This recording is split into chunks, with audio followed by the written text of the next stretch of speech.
Chapter 932. Lianchen refused to teach Shisheng.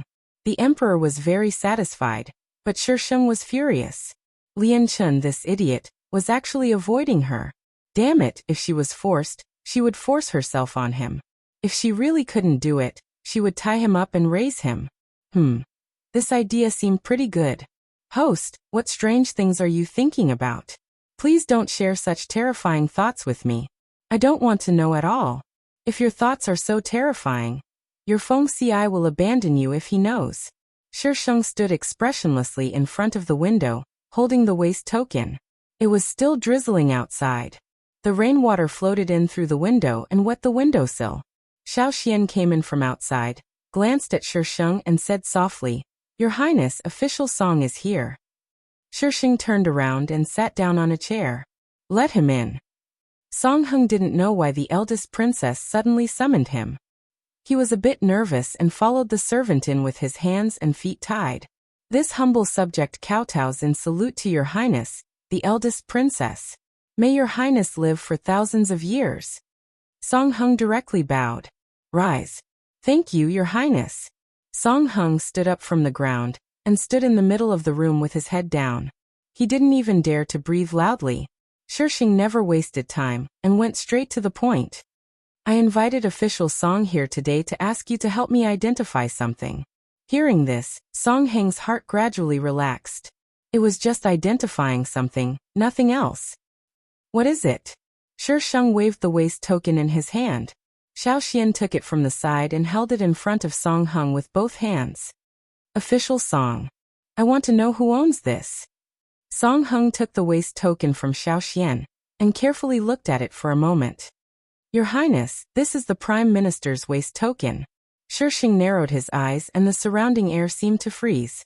Song Heng suddenly felt a chill run down his spine.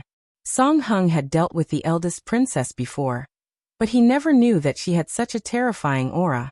She was not inferior to Her Majesty. "You've seen it clearly." Cold sweat broke out on Song Heng's forehead. It is indeed Prime Minister Lian's waste token. The waste token that allows one to freely enter and leave the palace must have a special mark. This humble subject will not be mistaken. This token was issued by the Ministry of Revenue, so how could he not recognize it? Didn't this person call him here because he knew that this item was distributed by the Ministry of Revenue? Lianchen, Song Heng lowered his head. It was better for him not to get involved in the grudges between these big shots. Shisheng sent Song Heng away and held the waste tag thoughtfully. He shouldn't be so stupid as to give something like this to others. They were definitely framing him. But who was it? To be able to get Lianchen's waste tag. "Young master, shall we eat first? You haven't eaten for almost a day." The man in front of the desk lowered his eyes and continued painting. His voice was soft and gentle. "Put it down." The man sighed, put down the food, and left the study. Lianchen's hand paused and he put down the brush. He picked up the coat beside him and put it on. His eyes swept over the window. "Your Highness, since you're here, please come in." The window was pushed open from the outside, and Shisheng jumped in. "How did you know I was here?" "Your Highness, this humble subject's martial arts skills are better than yours." Lianchen had a perfect smile on his face. Shisheng pursed his lips and snorted arrogantly. "If I didn't do it on purpose, do you think you would know?" He shouldn't have said so much to her. He took a deep breath and his attitude became more and more distant. "May I know why your Highness has come so late at night? If there's nothing important, this humble subject will send your Highness back home." "You haven't eaten yet?" Shisheng asked indifferently. Lianchen looked at the food beside him. "Your Highness, are you here to ask if this humble subject has eaten? I won't starve to death if I miss a meal. I'm just asking." Shisheng picked up the hem of his wet clothes. "Prime Minister Lian, do you have clothes for me to change into?" Lianchen. Why did he feel that she was here to tease him? "I'm sorry, your Highness. There are no women's clothes in this humble subject's residence. This humble subject will send someone to send your Highness back home." Shisheng blinked and said something shocking. "It's okay. Yours is fine too." "Your Highness." Lianchen raised his voice. Didn't she know that men and women shouldn't touch each other? If you don't bring me clothes, I'll take them off. Shisheng reached out and pressed on his belt, pretending to unbuckle it. It's a good opportunity to force himself on me. I'm so awesome. Lian Chen's eyebrows jumped. He didn't doubt that she would really do that. Your Highness, please wait a moment. Lian Chen left the study. After a while, he came back with a set of clean clothes and put it in front of Shisheng. This humble subject has never worn these before. Shisheng reached out and flipped through the clothes. Suddenly, he leaned in front of him. Actually, I don't mind if you wear them before. Lian Chen calmly took a step back. This humble subject will leave first. Your Highness, please call this humble subject when you're done changing. Lian Chen left the study and stared at the green plants in the distance. He didn't know what he was thinking until Shisheng called him. Then he looked away and turned to go in. Shisheng was smaller than him. She had made some simple adjustments to the large areas. Except for the robe, which was a little big, the rest of the clothes fit her perfectly. The young girl's face was exquisite. She had bright eyes and white teeth. Her eyebrows were full of confidence and arrogance. The peach-pink robe made her skin look even fairer, like a rare jade. She was like a piece of jade. And her son was unparalleled in this world. Do I look good? Shisheng twirled around. Lian Chen lowered his eyelids. Her Highness looks very good. She's a good match for you, isn't she? Lian Chen. Your Highness. Shisheng slammed the waist tag on the table and interrupted Lian Chen. His eyes suddenly turned cold. Prime Minister Lian, shouldn't you give me an explanation? Lian Chen was stunned by Shisheng's sudden change in attitude. His eyes slowly fell on the waist tag. Lian Chen picked up the waist tag and flipped it over. Of course he recognized his own belongings. He walked around Shisheng and walked to the bookshelf next to him. He took a brocade box from it and opened it. There was nothing in the brocade box. Lian Chen's eyes suddenly darkened. He hadn't used this waist tag for a long time. With his current status, his face was his pass to enter and leave the palace. He didn't expect. Where did your Highness get this thing? Lian Chen restrained the dangerous look in his eyes and put the waist tag back into the brocade box. Shisheng propped up his chin. Someone took this to the palace and kidnapped me. Wasn't it Prime Minister Lian's order? Lian Chen's hand froze on the brocade box. After a while he withdrew his hand. Your Highness, I have no reason to kidnap you. Oh, so someone stole your belongings and caused me to suffer an unexpected disaster? Cannon fodder was like this. They were cannon fodder wherever they went. I'm a strong cannon fodder. The system habitually complained.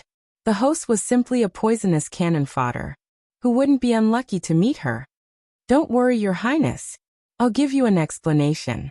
Why should I believe you? Shisheng raised his eyebrows. Why should I believe you just because you say so? Lian Chen spoke unhurriedly. Whether Your Highness believes it or not, I didn't ask anyone to kidnap you. Asterisk, there should be a group name here. Little Fairy. The young mistresses haven't been fighting for favor these days. Has my charm decreased? Emperor. How dare you? I'm here. Pure consort. Your Majesty is mighty. Shisheng, who is pure consort? System. Pure consort only exists in legends. Cherub. I suspect this is a fake group. Little Fairy. The young mistresses voted. Cherub. I knew it was a fancy advertisement. Chapter 933. Shisheng curled the corners of his mouth into a smile. That smile was not kind at all. It was even a little sarcastic and nasty. Lian Chen stared at him fixedly. She changed her face so fast that he couldn't understand what she was thinking. Shisheng said faintly, Prime Minister Lian, in general, it's your dereliction of duty that caused me to suffer an undeserved disaster. Is that right? Yes. It's good that you admit it. Shisheng got up and walked to Lian Chen in a few steps. He raised his head slightly and looked into Lian Chen's eyes. As compensation, would you like to marry me? The room suddenly became silent. The pitter-patter of the rain outside seemed to be isolated. In the whole room, there was only the light and long breaths of the two people. He saw the seriousness in her eyes. It was not the playful indifference from before. Instead, it was an extremely serious emotion. That kind of emotion made him have an impulse to surrender. But he couldn't. Your Highness. Lianchen stepped back. However, the desk behind him made it impossible for him to retreat. He could only stiffen his body. I don't have the fortune to enjoy it. Shisheng looked domineering. If I say you have it, then you have it. Lianchen suddenly raised his head. Your Highness. Why do you want me to marry you? No reason. I like you. Is this humble subject's face? Due to his notoriety, the number of people who wanted him dead far outnumbered the number of people who wanted him alive. As for those who wanted to marry him, they were only interested in his looks. If you think so, then so be it. Lianchen reached for the folding fan on the desk. He didn't know where he pressed, but a sharp blade came out from the top of the folding fan. He held the folding fan and directly scratched his face. Shisheng was startled. He reached out to grab his arm, but it was too late. The sharp knife left a bloody gash on his face. Blood flowed down his cheeks and dripped onto his peach-colored robes, dyeing the robes even redder. Are you crazy? Shisheng took the folding fan from his hand and threw it at the desk next to her. The blood-stained end of the fan smashed onto the white rice paper that was spread out. The red blood and black ink intertwined, making for an eerie scene. Your Highness, there's no need to be so nervous. It's just a face. Lianchen said indifferently. If it weren't for you. Feng Xiai, do you think I would treat you so well? Shisheng wanted to slap him to death. F***ck, this retard actually had the tendency to self-harm. What am I not? Lianchen looked at Shisheng. Obscure lights intertwined at the bottom of his eyes, making it difficult for others to see clearly. Shisheng did not answer. Your Highness, I have a bad reputation and am not a good match for you. You should find a gentleman with a clean background to be your son-in-law. Shisheng suddenly pressed him hard on the desk and said fiercely, Lianchen, I'm telling you, even if you die, you're still mine. After she finished speaking, she kissed him directly. She lowered her body and suddenly fell back, knocking the things on the desk to the ground, making a crisp sound. Blood seeped into Lianchen's mouth from the corner of his mouth. Shisheng tasted blood and felt nauseous. She suddenly let go of Lianchen and supported herself on the desk, gasping for breath. Lianchen was under her and stared at her side face in a daze. He could still feel her warmth on his lips, so soft and warm. Shisheng stepped back, his face a little pale.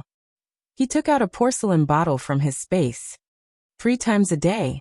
It won't leave a scar. I'll leave first. Shisheng left through the window and disappeared from Lianchen's sight in the blink of an eye. Lianchen stayed in that position for a long time.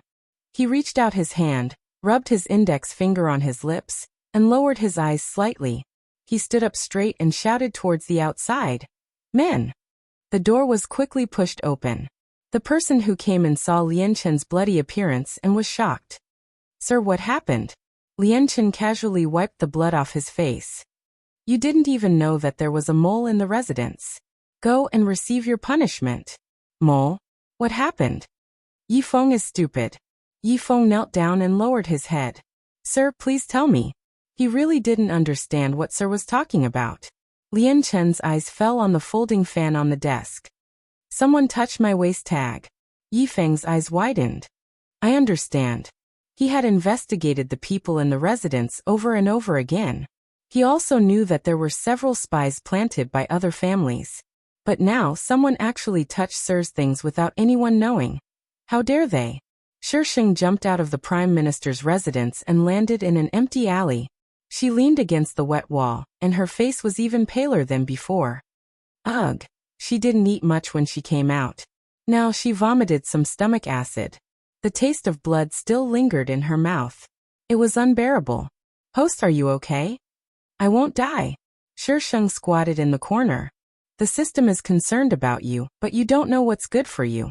Shisheng wiped her mouth and stood up with the support of the wall. She was not okay now. Some of her abandoned memories were recovering. Shisheng pinched her palm. The pain woke her up and forced her to suppress those memories. Host, are you really okay? Her hand was bleeding. Did the host learn to hurt herself? Shisheng didn't say anything. She was emitting a dangerous aura, which made people not dare to approach her. Host, Shisheng let out a long sigh. Don't ask about me. If you know too much, you will be killed. Ah, the bastard host threatened it again. It really cared about her. Well, in fact, it was also curious about why the host became like this when she touched blood. She didn't have any problem touching or smelling blood. But once the blood entered her mouth, she became abnormal. The original host's information seemed to be very detailed, but in fact, it was all useless information. It was completely different from the host it had met before. The information it got might be fake. The system needs to go offline to calm down. The system didn't say anything. Shisheng stood there for a while, then left the alley and went back to the princess's residence.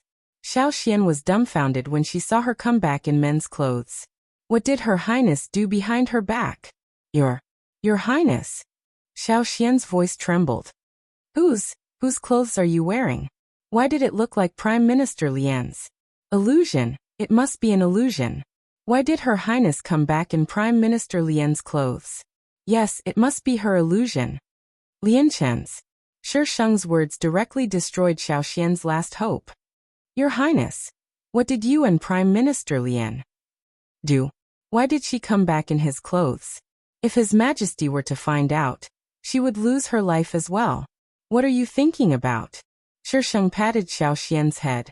I didn't do anything with him. I just wore his clothes. Xiao Xian's tense nerves relaxed. She patted her chest. You scared me to death. But before she could calm down, she heard Her Highness muttering, I want to sleep with him, but he won't let me. ## countdown to the new year ## today. I want a monthly ticket #. Don't ask me what this ticket is. It's a monthly ticket and a recommendation ticket. Yes, that's it, ha ha ha ha. Chapter 934. Xiao Xian suspected that she was hallucinating. How could Her Highness say something like that? But reality proved that she wasn't hallucinating. Her Highness was coveting the Prime Minister. It wasn't a normal coveting. There are so many good men in the capital that Your Highness didn't choose. Why did you take things so hard and take a fancy to the Prime Minister? Who was the Prime Minister? A treacherous official. Who knows when he would be forced off the stage by someone? Your Highness, the ginseng soup is ready. When do you want to use it? Shisheng looked up. Send it to Prime Minister Lian. Ah. Xiao Xian was shocked. Why send it to Prime Minister Lian? Prime Minister Lian didn't lack such things. Send it to Prime Minister Lian. Shisheng repeated. Do I have to repeat myself a third time? I'll go now. Xiao Xian quickly agreed. Was Her Highness possessed? Why did she care so much about the Prime Minister? Xiao Xian sent the ginseng soup to Lian Chen. The servant of the Prime Minister's mansion who received the ginseng soup was very confused. This was right across the door. What was Princess Royal doing? When the soup reached Lian Chen's hands, it was already cold. Young master, what does the eldest princess mean? Yi Feng was confused. Young master was investigating the eldest princess, and now the eldest princess was sending the ginseng soup for no reason. So strange. Lian Chen kissed the ginseng soup. It didn't smell good, so he put it down. How's the investigation? When Lian Chen talked about serious matters, Yi Feng's expression became serious. I found it. It's Junwang Duanmuqi's men. Duanmuqi. Yi Feng nodded slightly and asked in confusion. What did Duanmuqi do with your waste token? Lian Chen rubbed his fingers on the bowl of soup that wasn't cold yet. His gentle voice sounded in the room. Killing two birds with one stone. Duanmuqi is good at scheming. Yi Feng was even more confused. What was young master talking about? Did something happen that he didn't know about? Lian Chen didn't intend to say anything. He waved his hand to dismiss Yi Feng. Yi Feng left in confusion. After Yi Feng left, Lian Chen looked at the ginseng soup and fell into deep thought. Duanmuqi had a grudge against her. He saw it with his own eyes. He also stole his waste token. Once the officials found the token, the consequences could be imagined. Duanmuqi couldn't wait any longer to deal with him.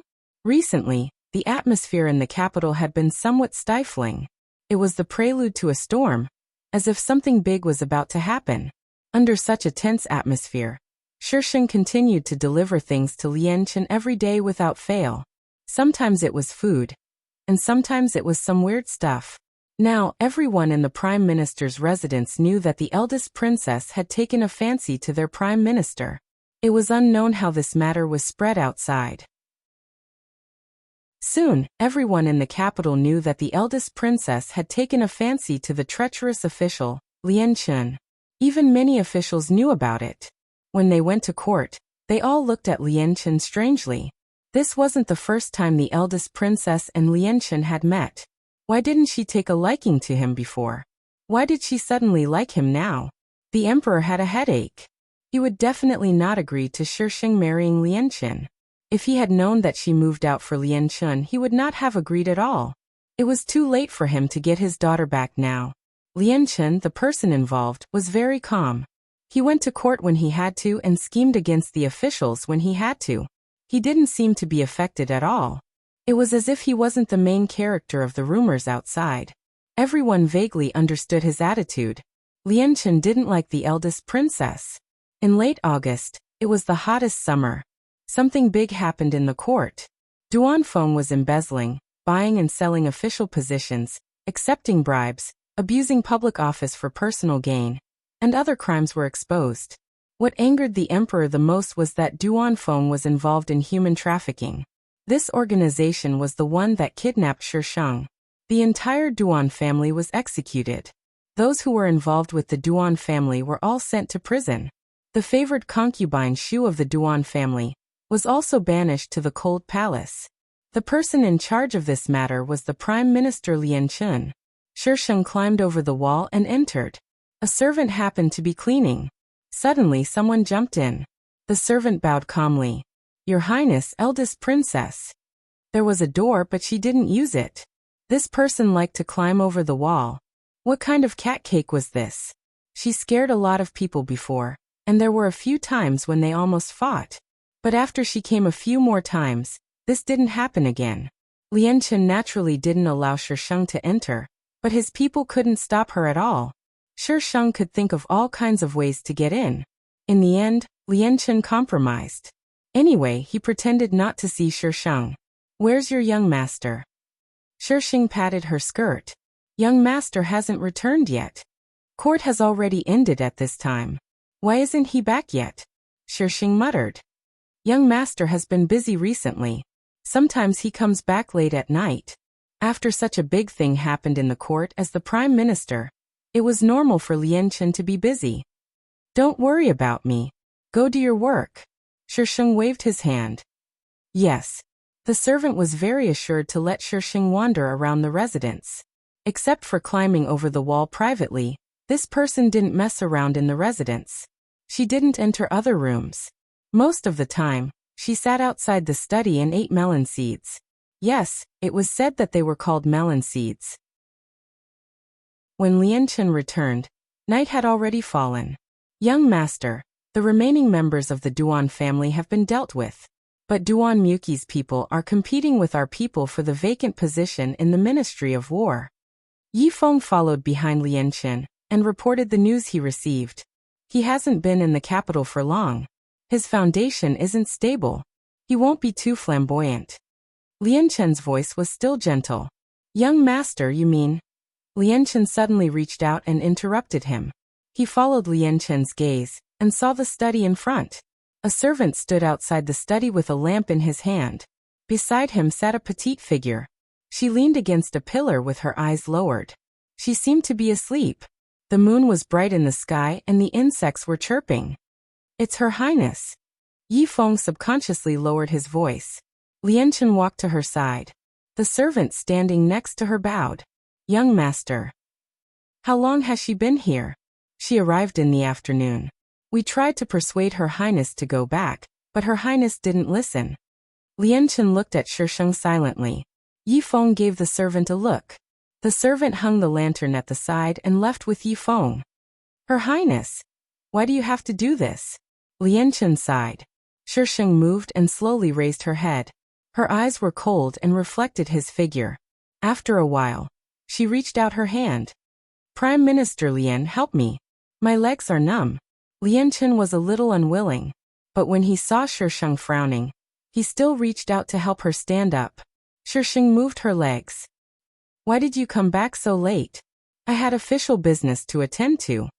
About Duanfeng? Yes. Shisheng tilted her head. Is Duanfeng really guilty of so many crimes? Lianchen was silent for a few seconds. He let go of Shisheng and took a step back. Her Highness, it's late. I'll send someone to send you back. Asterisk, please vote. Please vote. Please vote. Chapter 935. Why should I go back? I'm here to sleep with my wife. Why should I go back? Why should I go back? I'm not going back. Your Highness, it's getting late. People will start gossiping. Hey, aren't there a lot of people gossiping now? Shisheng tilted his head. I don't care if there are more gossips. Maybe you'll agree to marry me because of the pressure from the rumors? Lianchen's eyes darkened. Your Highness, it's impossible between us. Please don't pester me. His voice became softer and softer. For some reason he felt his heart ache. It was as if someone had stabbed him with a needle and slowly pulled it out. Why is it impossible? I won't leave if I don't tell you something today. Lianchen slowed his breathing to ease the strange pain. He said slowly, Your Highness, my hands have been stained with blood. I've killed countless people. It's the same now, and it will be the same in the future. My hands are dirty. I don't have the right to be with you. Even if he agreed, His Majesty wouldn't. He would only be surrounded by danger. Shisheng reached out and waved his hand in front of Lianchen. Do you think my hands are clean?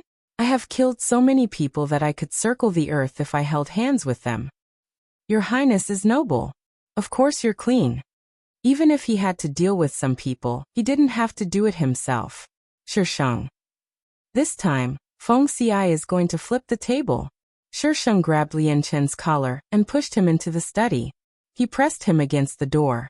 There was no light in the study. They could only vaguely see the outline of the room. Your Highness, what do you want to do? Lianchen's voice was unhurried, as if he wasn't pressed down by Shisheng. Shisheng sneered. Do what you want to do. She reached out and touched Lianchen's waist. Lianchen's hand accurately grabbed hers to prevent her from doing anything rash. Your Highness, don't force me. You're not my match. Shisheng leaned close to him. His warm breath blew against his ear. Is that so? Then let's try. If I win, you'll sleep with I. How about that? Lianchen. How could a princess speak so vulgarly? The two of them were secretly competing with each other. Lianchen had never shown her how powerful he was in front of her. This time, Shisheng had underestimated him. Perhaps it was because Feng Xi had been too lenient with her in the past, causing her to be unable to truly experience his true strength as a villain. Lianchen was afraid of hurting Shisheng, so he didn't use his full strength. Otherwise, he would have thrown Shisheng out of the study. He didn't know why he was so afraid of her getting hurt. It was more like a conditioned reflex. His body's actions were faster than his brain's. Your Highness, please go back. I don't want to hurt you. No. Shisheng suddenly kicked him. Shocked, Lianchen had to let go of her and retreat to the middle of the study. Shisheng took out his sword and slashed at Lianchen. Cold light flashed in the study, and her figure was like a ghost. Lianchen suddenly wondered if she was going to kill him or sleep with him. From the looks of it, he clearly wanted to silence them by killing them. The study was in a mess. Most of the things had died tragically under Shisheng's iron sword. Lianchen grabbed Shisheng's hand from the side and took the iron sword from her. His voice was slightly cold. Your Highness, stop fooling around. Shisheng wanted to take back the iron sword. Lianchen turned sideways. Who knew that Shisheng would stumble because of him? He heard her gasp. Your Highness. No one responded. In the darkness, her silhouette was blurred and she was slightly bent. Lianchen didn't dare to approach her. He could only ask from afar. Your Highness, are you okay? It hurts. A faint voice came from the darkness. Lianchen's heart sank. He didn't know what to think. He threw the sword away, went forward and picked up Shisheng. He strode out of the study. Guards. Yi Feng came from the corner. He was surprised to see his master carrying Shisheng. Master? What were Her Highness and Master doing in the room? Call Xiaoyu. Yifeng hurriedly replied. Master Xiaoyu hasn't returned. Go and find him. If you don't see him in 2 hours, you don't have to come back. Lianchen was emitting a cold aura. Yifeng's expression changed slightly. I'll go now. Get rid of the things in the study. I don't want to see them. Lianchen carried Shisheng and quickly passed by Yifeng. Yifeng glanced at the study. Could it be that thing raised by Master Xiaoyu had? Oh my god! Yifeng only felt a headache coming. When did Master Xiaoyu put that thing in the study again? Didn't Master throw it out last time? Master Xiaoyu, you're dead meat. Yifeng closed the door of the study. It was more urgent to find Master Xiaoyu first. Lianchen carried Shisheng to his room. With the light, Shisheng's face appeared clearly in front of him. Probably because of the pain, there was some cold sweat on his forehead. However, there was not much pain on his face. His eyes were cold, without the slightest fluctuation. He placed Shisheng on the bed and lifted his clothes to check his legs.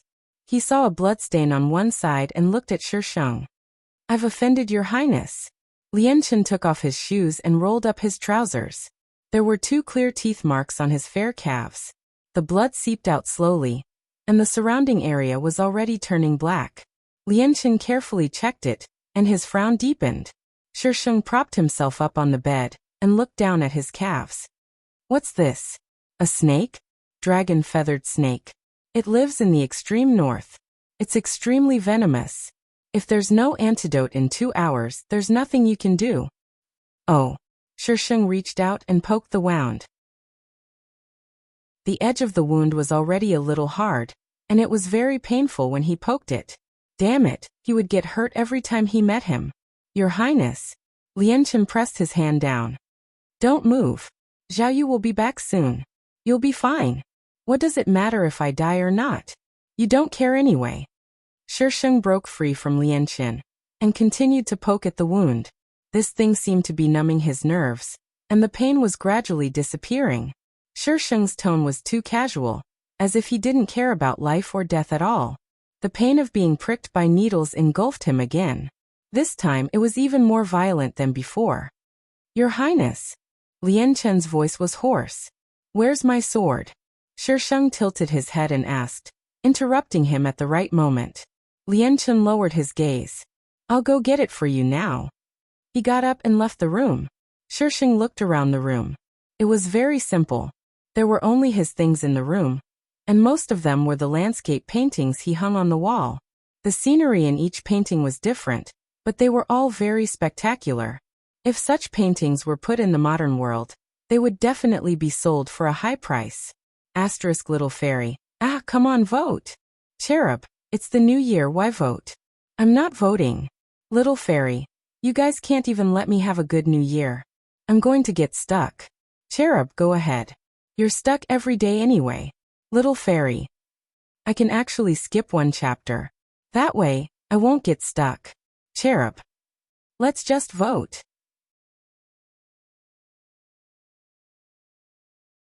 Chapter 936. Lianchen came back very quickly. 2 servants came in with him. They were holding copper basins filled with hot water. Lianchen put the iron sword beside Shisheng. Your Highness, your sword. The sword was very light and didn't weigh much when she held it in her hand. But when she wielded it, it was very powerful. It was a very strange sword. Lianchen took the copper basin and asked the servants to leave. He put the basin beside Shisheng's feet and soaked a handkerchief. The water was very hot. His hand turned red as soon as it touched the wound. He wrung the handkerchief dry and cleaned the blood around her wound. Then he wet the handkerchief again, wrung it until it was half dry and spread it over her wound. Heat spread around the wound. Her numb nerves started to feel pain again. Your Highness, please bear with it. Lianchen looked up. The pain will keep you awake. Hug. Shisheng opened his arms. His expression changed quickly, and he looked a little pitiful. Lianchen hesitated. Your Highness, men and women shouldn't touch each other. Didn't you kiss me? Oh. Lianchen's ears turned hot when he thought of that. Your Highness, that was an accident. It hurts. Your Highness. Just a hug. Shisheng took a step back. Lianchen's heart shrank. He hesitated for a while, and then covered her wound with the handkerchief again. Then he stood up and walked to her side and hugged her. Shisheng put his arms around his waist and pressed against his abdomen. "Your Highness, you can let go of me now." Shisheng was a little reluctant. He rubbed against Lian Chen's body and then let him go. Lian Chen let out a sigh of relief. His heart rate was accelerating, as if it was going to jump out. 2 hours had passed. Yi Feng came back, but he didn't bring anyone back. "Master, we didn't find Master Xiaoyu." Yi Feng knelt on the ground with cold sweat on his forehead. "Have you searched all the places he usually goes?" Lian Chen's voice was cold. Yi Feng braced himself and said, "We've searched everywhere. No one has seen Master Xiaoyu." "Young Master Xiaoyu, why did you have to go missing at this time of all times? You even secretly let the dragon-feathered snake into young Master's study. If something were to happen to His Highness, you wouldn't be able to pay for it even if you had several lives. Send people to continue the search." "Yes." Yi Feng left quickly. Lian Chen stood outside for a while before turning around and entering the room. He walked slowly to the Shisheng, squatted down, and removed the handkerchief covering the wound. "Your Highness, is there anything you would like to do?" Shisheng tilted his head. "What I want to do? To sleep with you. Is that all?" "Something like that. You can't do something like destroying the world. Must I?" Shisheng pondered for a moment and said with a serious face, "I have to do it." Lian Chen moved the cold copper basin away, bandaged the wound with gauze, and moved Shisheng to the bed. He looked down at Shisheng from above. His fingers slowly unbuckled his belt, and his robe fell to the ground from his body. "Your Highness, I'm sorry." He waved his hand and the curtains on both sides automatically fell down, blocking the two figures. When Yi Feng brought Xiaoyu back, it was already dawn the next day. "It's too late." Yi Feng stared at the tightly shut door. "We're doomed." A man wearing a blue brocade robe beside him scratched his messy head. "What do you mean doomed? Aren't there 2 living people in there?" Yi Feng suddenly turned his head. "Master Xiaoyu, His Highness has been poisoned by the dragon-feathered snake. 2 hours have passed." Xiaoyu was surprised. "When did you steal my dragon-feathered snake? Weren't you the one who put it in Master's study?" Xiaoyu suddenly realized. "Ah, you're talking about that. That's the baby snake I let mate with another snake. The symptoms of being poisoned are the same as the dragon-feathered snake, but the toxicity is less than 1/10 of the dragon-feathered snakes. It won't kill anyone. I'll try another species next time. Not the dragon-feathered snake." Yi Feng's heart calmed down. "But Master Xiaoyu, you're courting death. Master will beat you to death." Creak. The door was suddenly pulled open and Lian Chen came out. Yi Feng immediately went forward. "Is His Highness all right?" "Lian Chen. He's alive and kicking. I feel like I've been cheated." "Ah Chun." Xiaoyu went forward and sniffed. She gossiped. "You and someone." Lian Chen glared at Xiaoyu. Xiaoyu immediately shut up and gave Lian Chen a knowing look. "Get someone to send hot water in. After you check on her, come to the study and find me." Lian Chen strode away.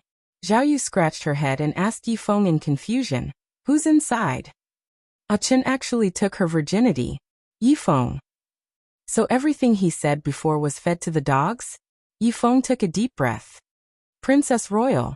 "Princess Royal?" Xiaoyu seemed to be frightened. She immediately chased after Lian Chen. "Master Xiaoyu." Yi Feng called from behind. "Master asked you to check on His Highness first. Why are you chasing after him?" Sure enough, Xiaoyu came back dejectedly after a while. Shisheng was exhausted. She lay on the bed with a hopeless expression. Xiaoyu sat beside her and took her pulse. However, her eyes were curiously glancing at her face. She muttered, "She's not as good-looking as Ah Chen. Why did Ah Chen take a fancy to her?" Shisheng. "If she was as good-looking as Lian Chen, she wouldn't be cannon fodder. Who is this idiot?" Xiaoyu suddenly stopped muttering. She frowned and became serious in the next second. "Does His Highness feel unwell?" "No." Xiaoyu let go of her hand. "Rest well, His Highness. This commoner will take his leave." He paused. "His Highness was tired last night." This commoner will prescribe a tonic for him. His Highness, remember to take it. Zhao Yu packed up and left, heading straight for the study. The study had already been tidied up. Lian Chen was sitting behind the desk with a book in his hand. However, his attention was clearly not on the book. Chen, are you still thinking about it? Zhao Yu took the book from his hand and sat down on the table. You're really something. You even dared to touch the eldest princess. Aren't you afraid that the one above will kill you? He paused. That person dotes on the eldest princess so much. If you really marry her, you might be able to avoid. Zhao Yu. Lian Chen wanted to Zhao Yu. There was a hint of warning in his eyes. Zhao Yu shrugged. Chen, have you considered the future? Do you really plan to follow your father's path? Lian Chen took the book back and said lightly, that's the fate of the Lian family. Ha ha ha, you still believe in fate? Zhao Yu seemed to have heard a joke. That's not what you said when you first found me. How is she? Lian Chen avoided the topic. Zhao Yu jumped down from the table and said seriously, Chen, you can really listen to me and marry her. Lian Chen frowned. She bribed you? Zhao Yu shook her head and said faintly, she won't live long. Chapter 937. Shisheng rested for a while. Sure enough, a servant came to deliver the medicine. Shisheng smelled it. There was a strange smell in it. After a while, she remembered what it was and her face turned ugly. This was pregnancy prevention medicine. She couldn't get pregnant at all. Your Highness, the medicine is cold. The servant reminded Shisheng. Shisheng frowned and drank it in one gulp. Does Lian Chen know about this medicine?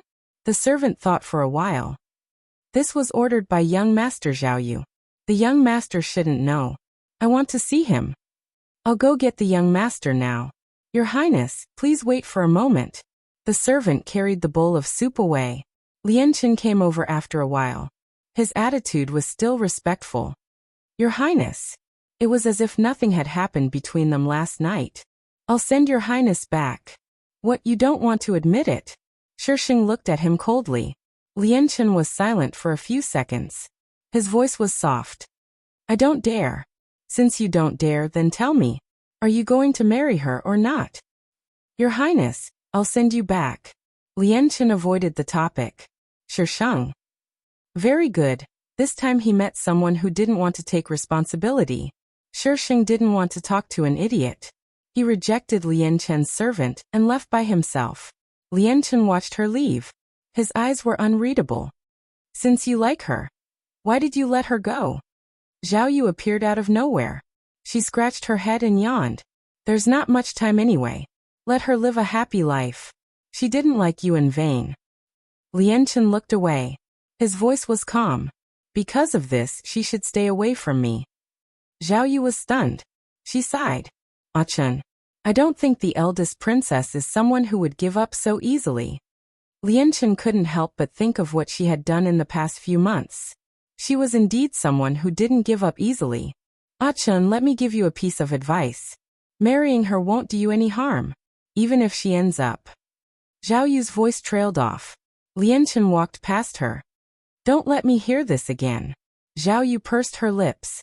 She waited until Lian Chen was far away before muttering, I'm doing it for your own good. Why am I wrong? Not long after Shisheng went back, the Prime Minister's residence sent her some medicine.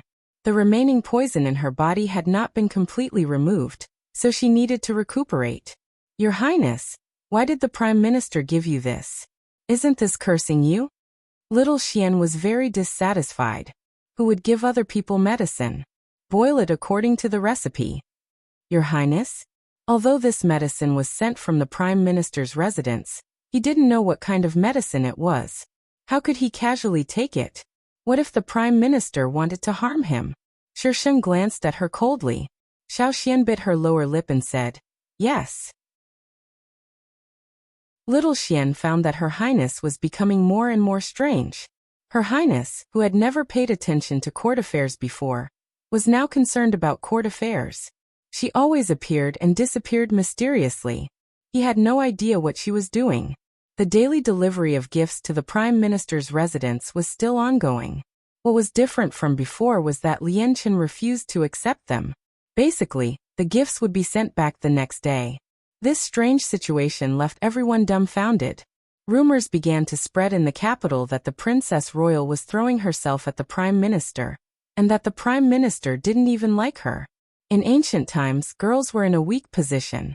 Even if Lien Chun was a treacherous minister, the focus of these people's public opinion was still Shisheng. The more they talked about him, the worse it sounded. Shisheng didn't care about this at all.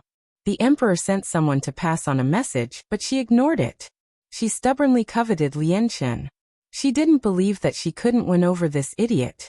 In the blink of an eye, it was winter. The wind was biting cold. Shisheng, as the Princess Royal, naturally had to attend the New Year's banquet in the palace. Shisheng came down from the sedan chair. The gorgeous figure standing in the distance jumped into Shisheng's sight. He stood with his head down. Even in winter, he was still holding the jade folding fan. Lien Chun probably sensed Shisheng's gaze. He raised his head and looked over. Their eyes met unexpectedly in the air. He nodded slightly and suddenly turned to walk into the hall. Your Highness. She couldn't understand why His Highness fell in love with Prime Minister Lien among so many young masters in the capital.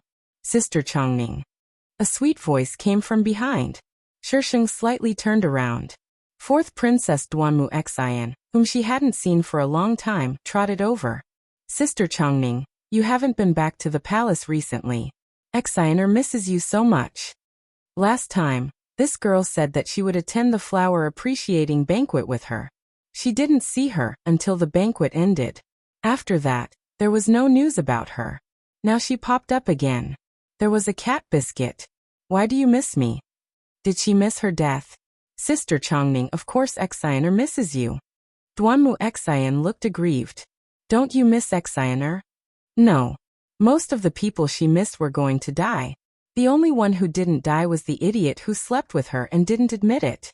If it was necessary, she could also kill him for a while. The host was too scary. A trace of resentment flashed in Duanmu Xian's eyes. The smile on her face was a bit stiff.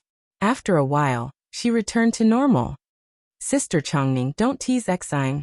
Shisheng glanced at Duanmu Xian faintly. Shameless people were invincible in the world. This girl had understood a little bit of the true meaning of the phrase. Sister Chongning. Duanmu Xian suddenly looked around mysteriously. Sister Chongning, do you know that father is going to announce something today? Don't want to know. Don't gossip with me. I won't listen. Shisheng lifted her feet and walked inside. Duanmu Xian didn't want to give up. Sister Chongning, father is going to grant a marriage to my third sister. Do you know who it is? Seeing that Shisheng didn't respond, Duanmu Xian said directly, it's Prime Minister Lien. Shisheng paused. Are you done? Being glanced at by Shisheng's calm eyes, Duanmu Xian felt scared for no reason. She stammered. Yes, I'm done. Shisheng continued to walk forward. Then don't follow me. It's useless to sow discord. What I want, she paused. Her voice floated into Duanmu Xian's heart along with the cold wind. Death can only belong to me. At that moment, it seemed that ice was frozen. Princess Royal is here. The eunuch's voice spread throughout the hall. Everyone in the hall stood up to greet her, and knelt down. Shisheng walked from the middle of the red carpet to his seat. The emperor hadn't appointed the crown prince yet, but Shisheng's seat was in front of all the princes. If she didn't know that the emperor didn't want to appoint Shisheng as the crown prince, she would have been a thorn in the side of these princes. You may rise. Thank you, Your Highness. Everyone got up from the ground and returned to their seats. Probably because of Shisheng's presence, these people spoke very softly. Shisheng glanced over the crowd. He didn't see Lien Chun. He clearly came in just now. Feng Xiai is going to be beaten, ha ha ha. Chapter 938. Shisheng didn't find Lien Chun, but he saw the female lead and the male lead. Duanmu Qi sat alone and drank. Yin Jinxiu still looked weak and frail. She sat in a corner, and no one spoke to her. She looked quite pitiful. During this time, Duanmu Qi was busy competing with Lien Chun for the vacant position in the Ministry of War. He didn't have much time to flirt with the female lead. and their relationship didn't make much progress. Shisheng held his chin and thought. In the plot, Yan Jinxia would shine at this banquet and start her rise. Shisheng didn't see Lian Chen come in with the emperor until the banquet was about to start. After bowing along with everyone else, he returned to his seat, ignoring Shisheng's scrutinizing gaze. The emperor looked at his daughter and felt helpless. He cleared his throat and said, "Today I have something to announce." All the officials were silent and waited with bated breath. The eunuch next to him received the emperor's signal and immediately unfolded the imperial edict that had been prepared in advance. Shisheng held his chin and listened to the eunuch reading the imperial edict. He gently turned the wine glass with his fingertips. The prince consort's mansion will be granted, and the wedding will be held on the same day. Prime Minister, please accept the edict. Everyone glanced at Shisheng intentionally or unintentionally. This prime minister had been coveting the prime minister for a long time. Now the emperor suddenly granted the prime minister a marriage, but it wasn't her. Lian Chen took a deep breath and slowly got up. He walked to the middle, lifted his clothes and knelt down. Click. Everyone looked at the place where the sound came from. Shisheng pushed the wine glass away and said calmly, "Why are you looking at me? Look at the prime minister." Shisheng suddenly stood up and walked to the middle. He looked down at Lian Chen. "Prime Minister Lian, if you're not afraid that your bride will be a corpse, then accept the imperial edict." Changning. The emperor was furious. "When are you going to stop fooling around? Leave now." Shisheng glanced at the emperor. "Father, if you don't want trouble at the wedding, you'd better take back the imperial edict. Otherwise, I'm not sure what I'll do." The emperor's face darkened. "Come, take the princess royal away." "Your Majesty," Lian Chen suddenly said, "I am indebted to your Majesty's great love. The third princess is virtuous and virtuous. This humble subject is truly remorseful and does not dare to be delusional. This humble subject swears here that he will never marry. Please rest assured, your Majesty." "It doesn't matter. I'll marry you in the future," Shisheng said and left the hall. Everyone. "Her Highness the eldest princess is mighty." The atmosphere in the hall was extremely strange. In the end, the emperor was so angry that he flung his sleeves and left. With the emperor gone, there was no reason for the banquet to continue. Everyone left with their own thoughts. Lian Chen slowly stood up from the ground with his hands tucked under his sleeves. The hall gradually quieted down until he was the only one left. Lian Chen walked out of the palace on foot. Zhao Yu was waiting outside the palace. Seeing him come out, she immediately welcomed him. "I heard that you rejected the marriage?" Lian Chen walked forward in silence. "Didn't we agree before? Why did you suddenly change your mind?" Zhao Yu continued to gossip. "Is it because you can't bear to make that person angry? It's fine if you refuse. Who knows what kind of person His Majesty will give you?" "Zhao Yu, what's wrong?" Zhao Yu quickened her pace. Seeing Lian Chen's expression, she suddenly frowned. "Chen, don't tell me you've really fallen for the eldest princess?" "Probably." Lian Chen sighed. "Go and contact the spy my father left behind." Zhao Yu was shocked. "Chen, have you thought about it?" Lian Chen looked at the dark street and said faintly, "There are only two paths. I just made a choice in advance." "Fine. His Majesty is already suspicious. With the eldest princess's matter, he probably can't wait to kill you right now. But if you really do that, are you sure the eldest princess will still stand by your side? That was her father." "She will." "Chen, she doesn't have much time left," Zhao Yu reminded Lian Chen.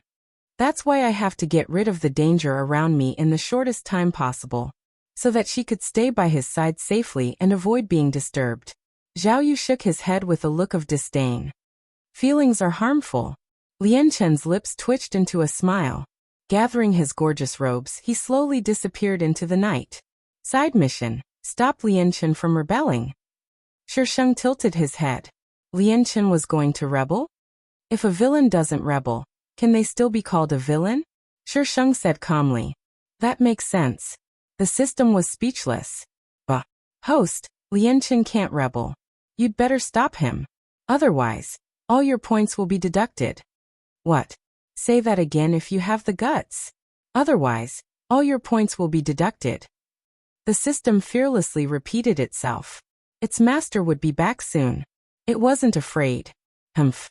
It even wanted to go offline to avoid it. F*CKU.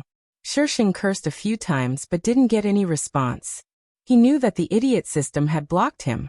This idiot system was getting more and more playful. I'll deal with you when I get back. Don't let Lianchen rebel. I can rebel, right? The system didn't know that when it went offline, its master had opened up a shortcut.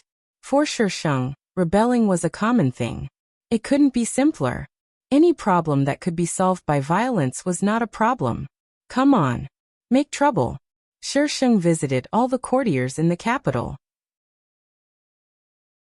As for how he visited them, only the courtiers who had experienced it knew. Therefore, when Shirsheng formed the rebellion team, the emperor was dumbfounded. How come his courtiers were no longer his courtiers in one night? He might have met a fake courtier. In the throne room, Shirsheng led a group of people to confront the emperor. Changning, what are you doing? The emperor tried to calm down, but how could he calm down? The one standing in front of him was his favorite daughter. I'm forcing you to abdicate, Shirsheng said calmly. Can't you see? The emperor. Of course, he knew that they were forcing him to abdicate. But when did you form the rebellion team? He didn't see his daughter forming a clique. How could these courtiers betray him in one night? And the prime minister's men? He was still dreaming, wasn't he? The emperor secretly pinched his thigh. It hurt. It wasn't a dream. His favorite princess really rebelled. Asterisk. There should be a group name here. The emperor. I might have come to a fake world and met a group of fake courtiers. Courtier 1. Your Majesty, I was forced to do this. Courtier 2. Your Majesty, I was forced to do this too. The emperor. Go away. You're not my courtiers anymore. Courtier 3. I'm not. I'm the prime minister's man. The emperor. Mubai, you're finally here. I haven't even appeared yet. When will I appear? Please appear. System, shut up. You'll be committing suicide if you appear. Mubai, where's I's knife? Chapter 939. Changning, what have I done to you? The emperor asked in a deep voice. He had always doted on her, and gave her all the good things. Even his princes didn't have anything, but she still repaid him like this. His heart ached when he thought about it. Why did it turn out like this? No. Don't worry, father. I'm just borrowing your throne. I'll return it to you after a while. Shirsheng looked calm. So, father, are you going to lend it to me yourself, or do you want me to force you to abdicate? The emperor. Can the throne be borrowed? Do you think it's a chair? You want to lend it to me and return it to me? Everyone. The Princess Royal's words were so poetic. Princess Royal, you're disobeying your superiors. A few ministers who weren't threatened by Shirsheng stood up and criticized Shirsheng.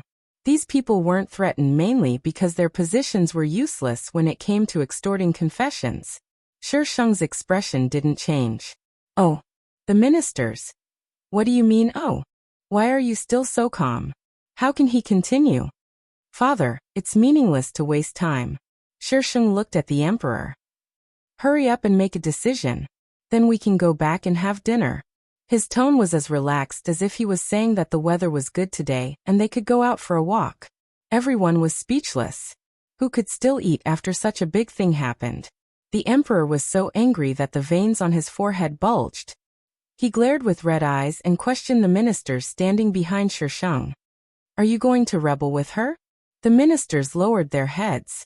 They really didn't want to rebel, Your Majesty. Good, very good. The emperor said good several times. He didn't expect that his own daughter would rebel before that person even started. This was what they meant by, it's hard to guard against thieves. The emperor looked at the people standing behind Shirsheng. All the people with military power in the capital were standing behind her.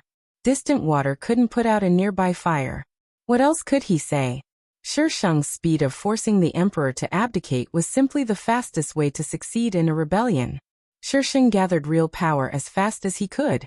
Force wasn't a long-term solution, so Shisheng didn't plan to occupy the throne for long. But as long as she was here, these people wouldn't dare to cause any trouble. Host, what did you do? The system came online late. As soon as it went online, it faced such a terrifying situation. Nothing. He had been with her for so long, yet he was still making a fuss over such a small matter. I can feel a strong sense of disdain from the host. Host, you actually rebelled. The system was obviously excited, and its electronic voice even carried an echo. You only said that you can't let Lianchen rebel, but you didn't say that I can't rebel. There's nothing wrong with that. F***ck. I forgot that the host likes to take advantage of loopholes to take shortcuts. Host, do you really have no feelings at all? His Majesty is still your father, right? She would be doomed if she had feelings for that group of people. They are just a group of virtual characters. You want me to develop feelings for a group of virtual characters? Are you crazy? Did they develop feelings for each other from playing a game? Feng Xiai alone was enough to give her a headache. Now that there were a few more, how was she going to survive? Then isn't Feng Xiai also a virtual character? The system was unconvinced. You know best whether he is or not. I'm so angry. What should I do if I want to activate the erasure program? Don't doubt it, it really did have the erasure program, but the host never gave it permission. What do you plan to do now? The host never liked to manage the world, but now that there was a rebellion, she couldn't just wash her hands of it, right? I'm going to marry Lianchen, Shisheng replied matter-of-factly. So what's the ultimate goal of your rebellion? My host is addicted to men and can't extricate herself. When Lianchen heard the news, the dust had already settled. He hadn't started planning yet, but the rebellion was already over. Lianchen didn't know whether to laugh or cry. This princess royal is so domineering. Zhao Yu shook her head on the side. She got so many people to rebel in one night, and a few of them are even yours. Zhao Yu tilted her head to look at Lianchen. Chun, if it wasn't for her, the two of you would really be a perfect match. Lianchen stared at the folding fan in his hand and gently turned it. The colorful light reflected into his eyes. Is there really no cure for the poison in her body? The poison is carried in the mother's body. After so many years, it has already seeped into her organs. There's no cure. How long do you have? At most a year, at least a few months. Lianchen always thought that he was the one who left first, so he didn't dare to get too close to her. He was afraid of bringing danger to her. He shouldn't believe someone so easily. But he believed every word she said. Without any reason. It was a very strange feeling. It was like it was destined in his previous life. Help her stabilize the situation in the capital. You can handle the other places. I don't want to see anyone return to the capital. Lianchen ordered Zhao Yu. Zhao Yu screamed. Isn't Yifeng doing all this? Why do you want me to go? Yifeng can't deal with those people outside. Outside the capital, there were many people with different intentions. Only Zhao Yu could deal with those people. She hasn't said anything yet, but you're already helping her. Don't let others use you in the end. Zhao Yu curled her lips. Her abdication is going too smoothly. Zhao Yu's suspicions weren't without reason. Shisheng's abdication was too fast. Everyone seemed to have planned it in advance. It would be strange if there wasn't a ghost.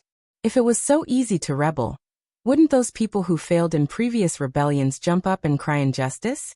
Lianchen glanced at Zhao Yu. Zhao Yu immediately walked out. Feelings are harmful. A good person was turned into this. It was too scary. Knock knock. Just as Zhao Yu left, a servant knocked on the door. Come in. The servant respectfully walked in front of Lianchen. Young master, Her Highness sent someone to bring you into the palace. The palace had just changed owners, so the atmosphere was a bit stifling. Lianchen entered without any obstructions. Shisheng was still living in Jingning Palace Hall, where she used to live. There weren't many people in the palace, so it seemed a bit lonely. The young girl sat on the soft couch without a care for her image. Beside her was a pile of memorials that she had flipped through. Some of them had already fallen to the ground. Your humble servant greets your highness. Shisheng threw away the memorials in his hands. and raised his head to look at Lien Chen. Lien Chen lowered his head slightly, covering his face. His gorgeous clothes were still dazzling. She jumped down from the soft couch and looked at him with a half-smile. Prime Minister Lien. Your Highness. It seems that you'll have to marry into the palace. Lien Chen. Why was their opening conversation so strange? Don't worry, I'll definitely marry you in a grand sedan chair. Shisheng said this with gritted teeth. Who told this idiot to be a demon? Your Highness, you don't have the intention to sit firmly in this position. There's no need to threaten me like this. An ambitious person wouldn't throw away memorials so casually. Chapter 940. How did you know? Shisheng snorted coldly. Lien Chen's lips curled up slightly. Was I right? So what if I was right? So what if I wasn't? Lien Chen raised his head. Since your Highness doesn't want it, why are you doing this? Shisheng walked slowly towards Lien Chen. For you. Don't you want it? I'll give it to you. How about that? Lien Chen pursed his lips and said bitterly, I don't want it. Some things were beyond one's control. Shisheng raised his eyebrows. Don't you want to rebel? Could it be that I've received a fake mission? Yes. He did want to rebel. There was no way to refute that. But I don't want it. Then what do you want? Shisheng's eyebrows were full of arrogance. I can give you everything in this world. Lien Chen. Why did he feel that this conversation was very strange? Had their positions been switched? It was obviously a very strange relationship, but he didn't feel it at all. It was as if this was how they got along with each other. She should be so arrogant and confident. Shisheng leaned closer to Lien Chen and smiled faintly. I can give it to you too. You have no right to refuse this time. If it was in the past, she would have captured him and kept him when he first rebelled. Lien Chen's heart beat a little faster. The delicate fragrance on her body seeped into his heart and made him feel a little restless. The memory of that night seemed to have been liberated. Lien Chen looked away and his voice was slightly hoarse.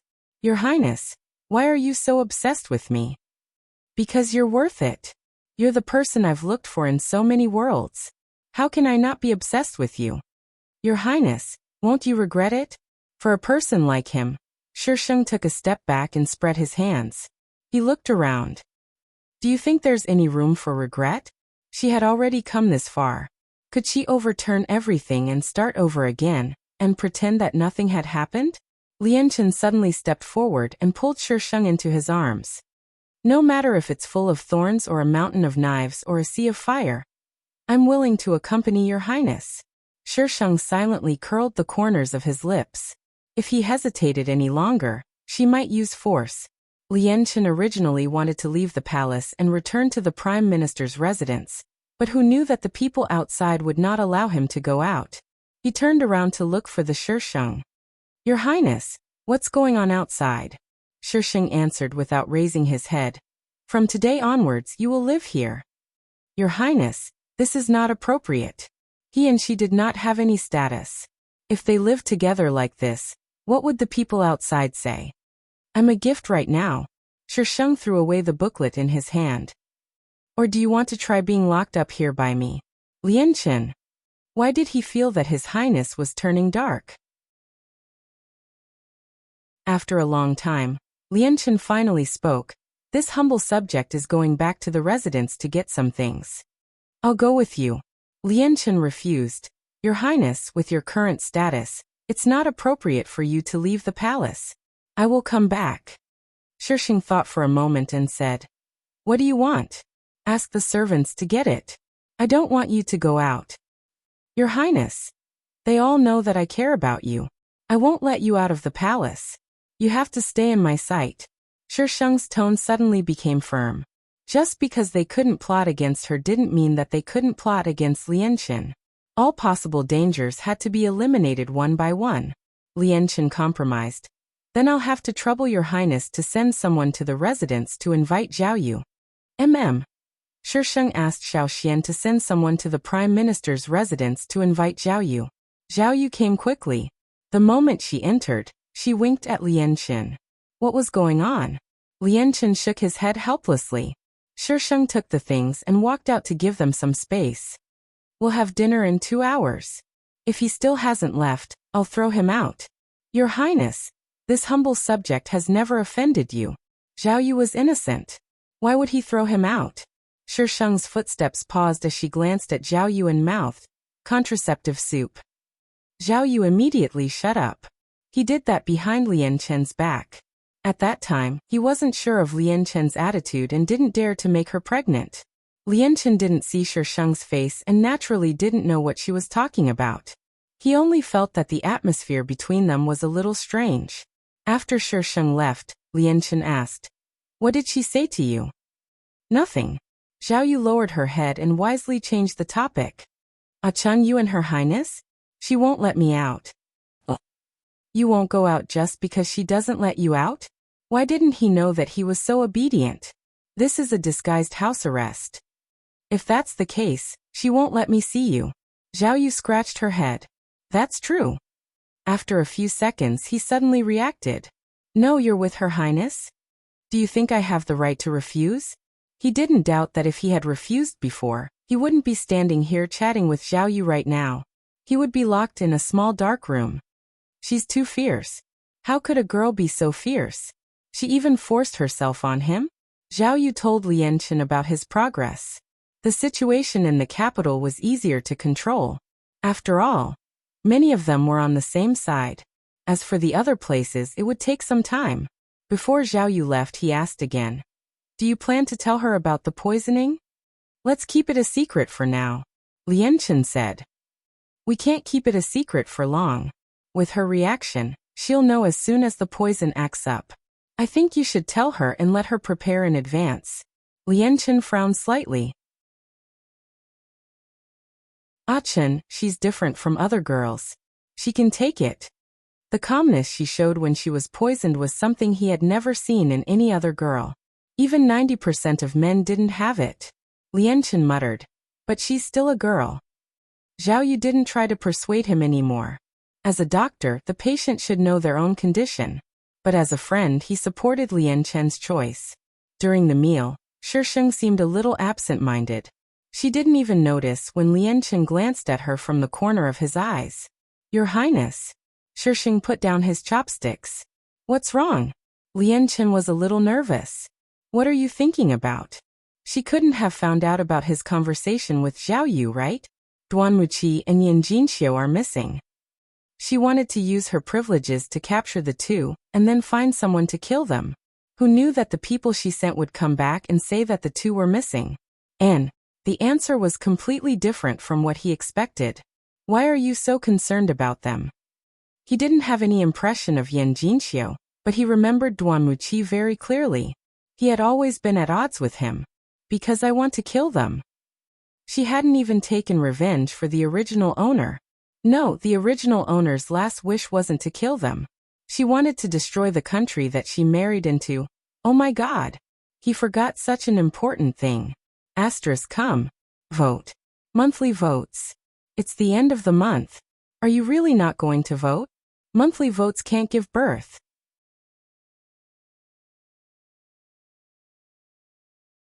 Chapter 941. The Shisheng wanted to conquer the Wei Kingdom. This was simply a random decision. The Wei Kingdom was far from the Jin Kingdom, and was stronger than the Jin Kingdom. Moreover, there was the Qi Kingdom between them. How could it be so easy? A group of officials submitted memorials to oppose the Shisheng's decision. Even Grand Tutor Qi, who had not been involved in court affairs for a long time, was pushed forward. Grand Tutor Qi could not refuse and could only dawdle to meet the Shisheng. He just wanted to retire peacefully. Why did these people want an old man like him to persuade them? Your Highness, let me clarify something first. I did not come here willingly. Grand Tutor Qi's first sentence was to clear his name. The Shisheng's mouth twitched. This Grand Tutor Qi was simply a weirdo. She took out a bag of melon seeds from her space. Grand Tutor Qi, you can go back now. Would I bend over for a bag of melon seeds? You're looking down on me too much. Grand Tutor Qi decisively stretched out 2 fingers. 2 bags. Grand Tutor Qi, I haven't settled the score with you from last time. Are you still trying to bargain with me now?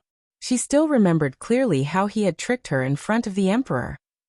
Your Highness, I still have to come up with excuses to deal with those officials. You know that this is very troublesome for an old man. Grand Tutor Chi explained seriously. You're still alive and kicking. What kind of old man are you? This was the first time she had seen such an eccentric old official. The Shisheng was speechless and gave him the second bag. Grand Tutor Chi was somewhat regretful. If he had known that Her Highness was so straightforward, he would have said 3 bags. After sending Grand Tutor Chi away, the other officials naturally came forward to dissuade the Shisheng. If they had the ability, they would probably throw the Shisheng directly into jail. How could such a reckless person manage the country? However, they did not have the ability and could only submit memorials. The memorials in front of the Shisheng had already piled up into a small hill. In the end, some people even began to write in blood. When she rebelled, these people did not write in blood. Now that she was just going to conquer the Wei Kingdom, this group of people actually wrote in blood. Was the Wei Kingdom that great? I can kill you in a matter of minutes.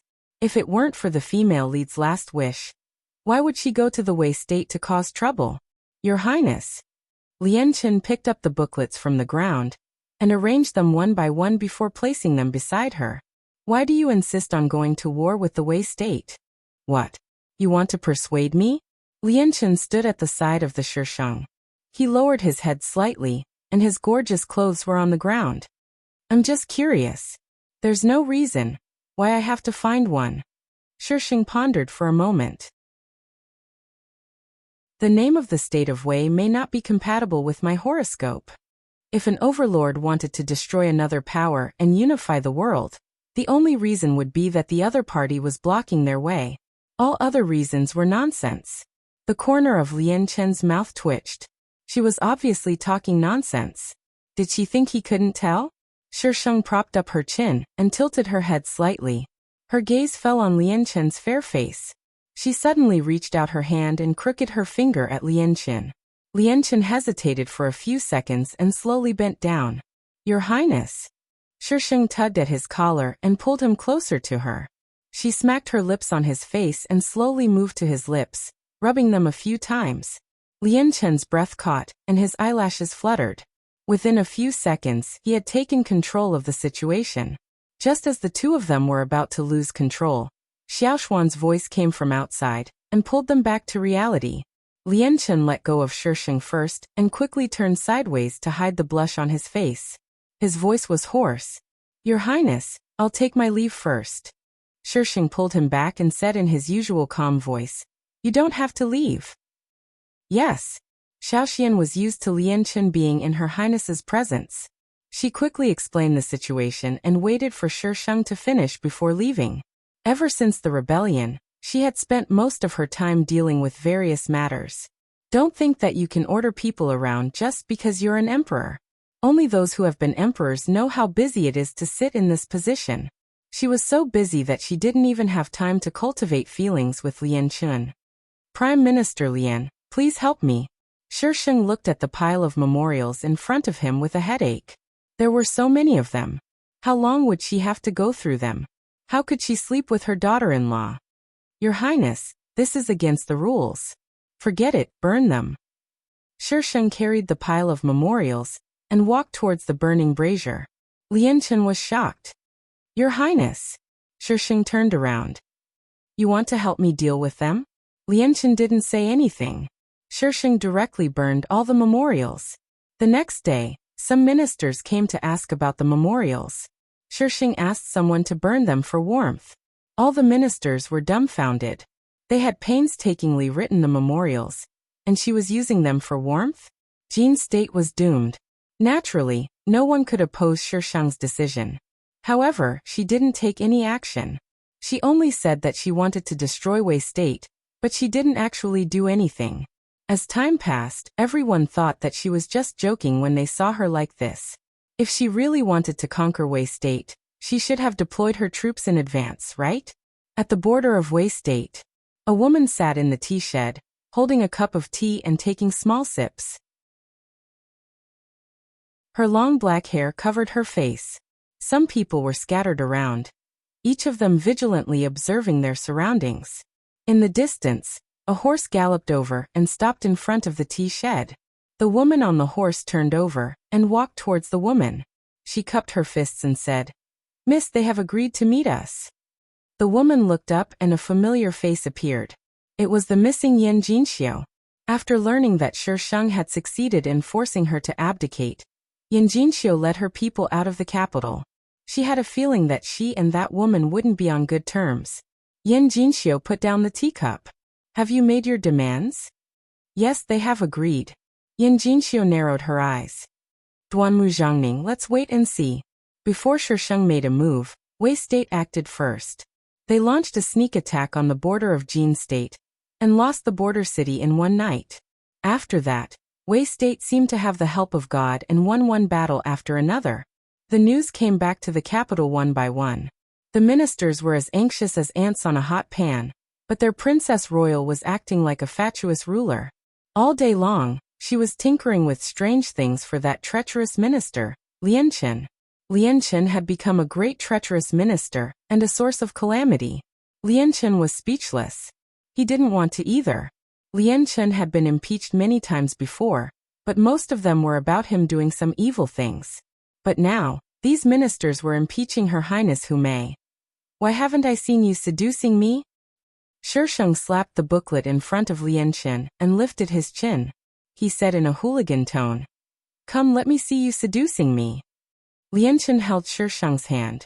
His voice was soft, as if he was smiling, but it also seemed like there was nothing. "Your Highness, don't make trouble." Shi Sheng pursed his lips. This group of people only knew how to lie through their teeth. This guy had never seduced her before. Bad review. Asterisk at 2000 hours. I was still writing my update. I'm going to die.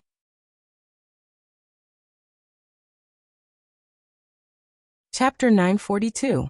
Lian Chen saw that Shi Sheng didn't look too good, so he wisely pulled her into his arms and let her sit on his lap. "Your Highness, what are your plans? The Wei State has already conquered 1/3 of the Jin State's territory." Shi Sheng twirled Lian Chen's hair with her fingers. "I don't have any plans. You're just going to let the Wei State do whatever they want." If she didn't do anything, the Wei State would soon invade the capital.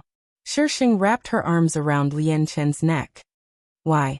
Are you afraid that once the Jin State is gone, your prime minister position will come to an end? Your Highness, you know that's not what I meant." Lian Chen lowered his gaze. "Even if the state is destroyed, I'll still accompany you. So I'm more important than the state?" Lian Chen buried his face in Shi Sheng's neck, smelling that familiar fragrance. He took a deep breath. "Your Highness is the most important thing in my heart." "Ouch!" Shi Sheng gasped. She was not used to the pain on her neck. This idiot bit her again. Lian Chen slowly loosened his grip. The tip of his tongue swirled around his skin, licking the blood that had seeped out clean. Then he moved his tongue up his neck.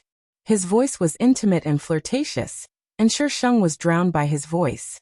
After that, Shi Sheng checked her shoulder. There was a circle of teeth marks and a red mark. Damn it, this idiot must be a dog. He always bites her. How infuriating. His warm body pressed against her from behind, and his strong arms wrapped around her. His warmth landed on the teeth marks on her shoulder, causing her to shiver slightly. "Does it hurt?" "Why don't you let I bite you?" Shi Sheng said angrily. Lian Chen turned Shi Sheng over and stretched his fair neck to Shi Sheng's mouth. "Bite me. Get lost." She wasn't a dog. Why would she bite him? Shi Sheng lifted the blanket and was about to get out of bed when Lian Chen hugged her. "Where are you going?" It was still dark outside. Shi Sheng took his clothes and put them on. "You didn't eat anything last night. I'll get someone to make something for you. You can sleep first." "I don't want to eat." He didn't feel hungry. "If you don't eat, do you want to ascend to heaven and become an immortal?" Shi Sheng glanced at Bai Lianchen and rudely pressed him back into the quilt. He bent down and kissed the corner of his mouth. "Stay here. Don't move." Lianchen. He might really become a source of calamity. According to the way she spoiled him, he had already begun to doubt whether he was a man or a woman. Although he found it strange, he didn't feel like he couldn't accept it. It felt like he was being pampered by her. Not bad. Shisheng didn't leave for long. He soon returned with a pile of booklets. Shisheng casually threw the booklets on the floor, picked up a few and brought them to the bedside. Guess what those people are doing outside? Lianchen propped himself up and sat up. The quilt slid down, revealing his sturdy chest. His fine black hair hung softly on his shoulders, covering half of it.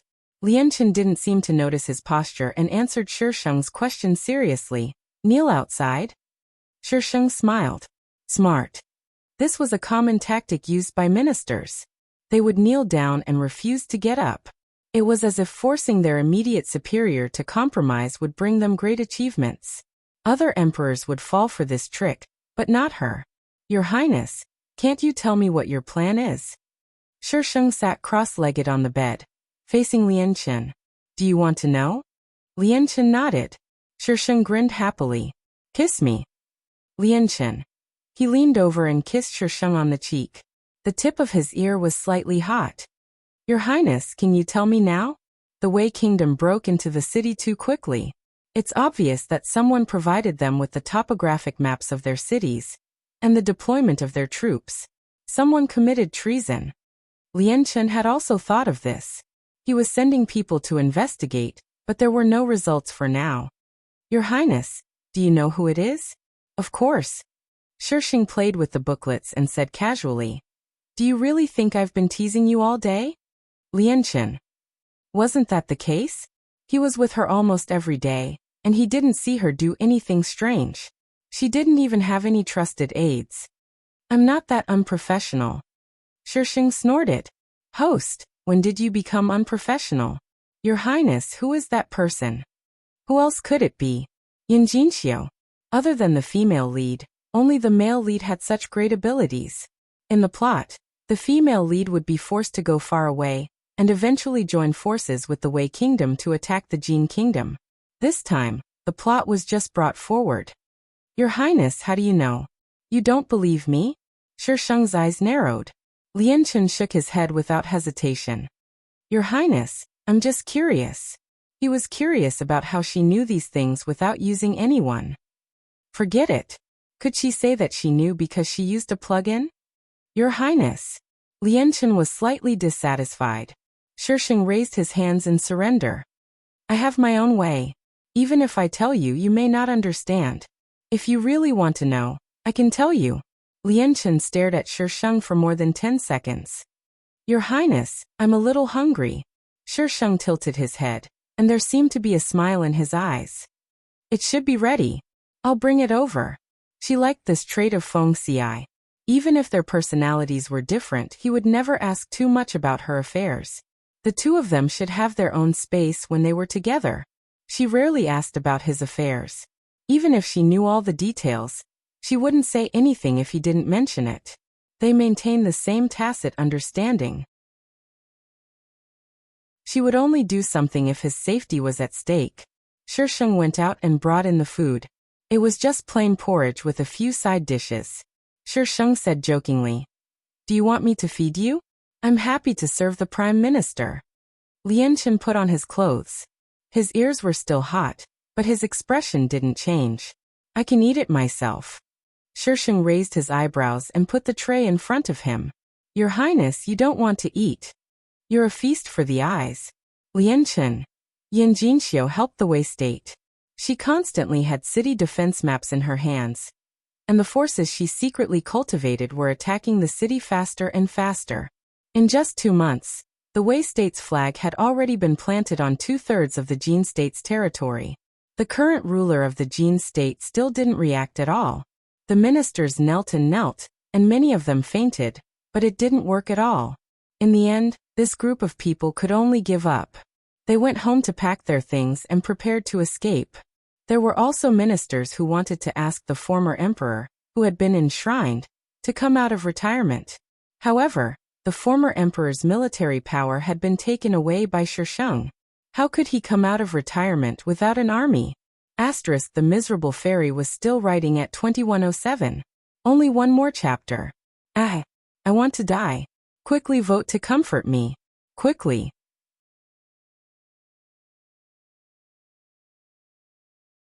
Chapter 943. Miss, why are you feeling uneasy recently? Yen Jinxiu paced back and forth in the room. The maidservant behind her couldn't stand it anymore and asked. It's going too smoothly. Something's wrong. Yen Jinxiu touched her chest. She always felt that something was wrong, but she couldn't put her finger on it. The news in the capital says that Duanmu Zhongning holds great power, but she didn't react to this matter at all. There's no one to command us. Isn't it normal for us to win? The maidservant didn't understand. No matter what, Duanmu Zhongning was a woman. Even if she held power, she wouldn't do anything. Of course, their miss was different. Yen Jinxiu murmured. It's strange that she didn't react at all. Miss, aren't you worrying too much? The maidservant comforted Yen Jinxiu. She's done many absurd things for Lianchen recently. According to the news she received, she almost never left bright tranquil palace hall. She spent every night with Lianchen. I hope so. Yen Jinxiu suppressed the irritation in her heart. How long until we reach the capital? 3 months. Based on this speed, 3 months was already the longest time they could take to reach this place. Tell them to be careful in case there's a trap. Yes. Wei's attack speed was swift and fierce. The provisions followed behind. At this time, the majority of the troops set up camp to rest. Smoke rose in spirals from kitchen chimneys. Someone's coming. The soldier on sentry duty outside reminded a few people who were dozing off. Then he shouted, the military camp is an important area. Don't go forward. The figure in the distance didn't stop. It was still slowly approaching. The gorgeous color was very eye-catching. At first glance, they thought it was a girl. But when they got closer, they realized it was a man. He held a folding fan made of blood-colored jade. The folding fan was half open, revealing the black surface. The surface was casually sprinkled with dark red, like splashed blood. Several people were shocked by that face. That face was even more beautiful than the most beautiful girl they'd ever seen. May I ask why young master is here? People would always inadvertently let down their guard when facing beautiful things. Lianchen's mouth had a faintly discernible smile. His Highness said he wants to rob you. Which Highness? Why would he rob them? What?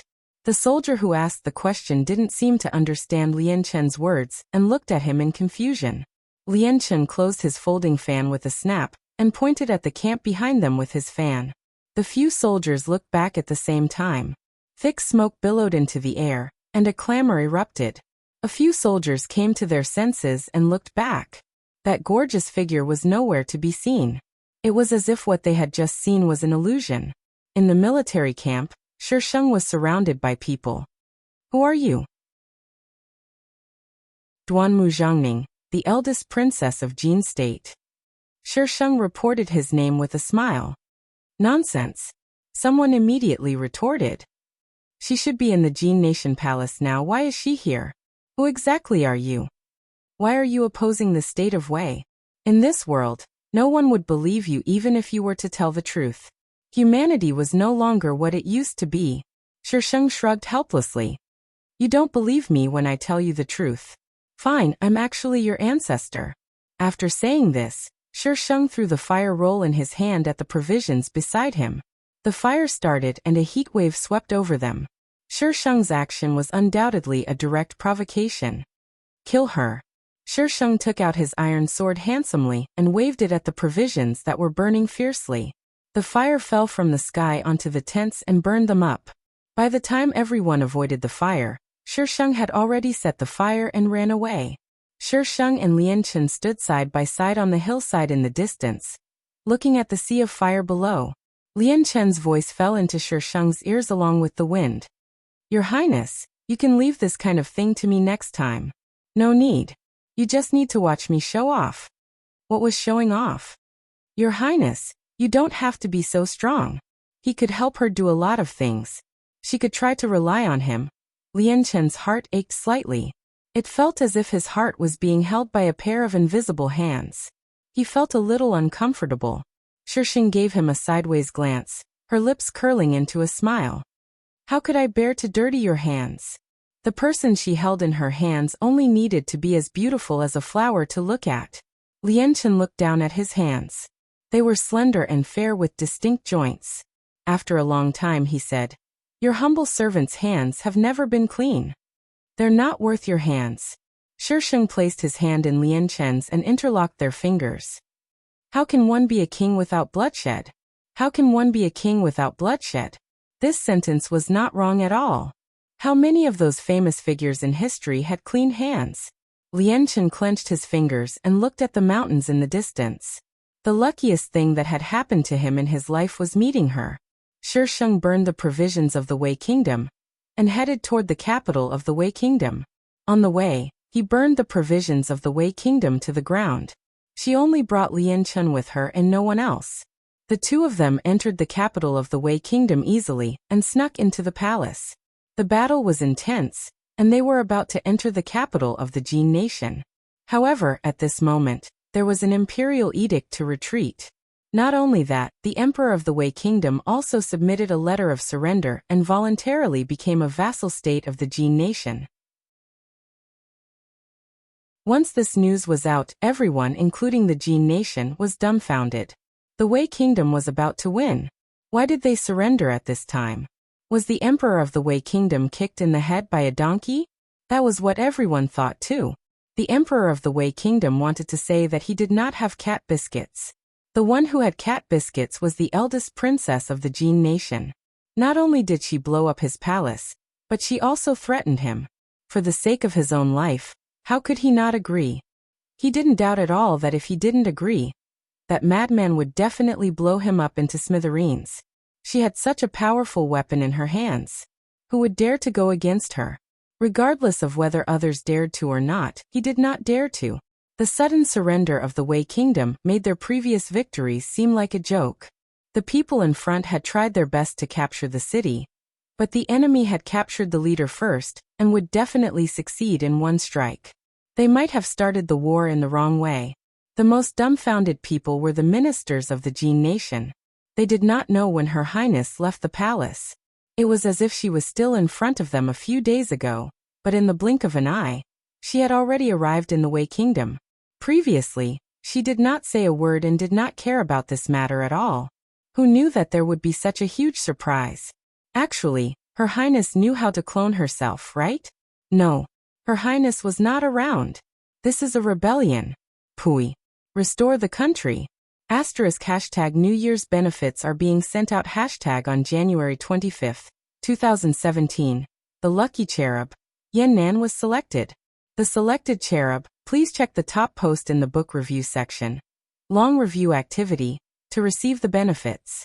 On January 26, 2017, the question was, #Xia Xian rested a few times while filming the reality show #.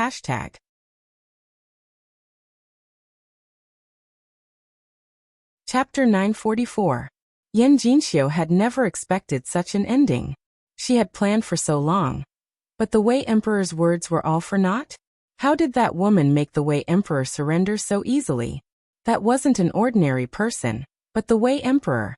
"Miss, they are preparing to retreat." A maid came in from outside the tent. "What do we do now?" They had provided intelligence for the Wei Kingdom for so long, and now they were retreating just like that. Slap! Yan Jinxiu slapped the table, and the table instantly shattered. Her expression was ferocious. "Where is Duke Anyang?" "Outside." Yan Jinxiu went out and found Duke Anyang, who was arranging for the retreat. "Duke." Yan Jinxiu interrupted Duke Anyang.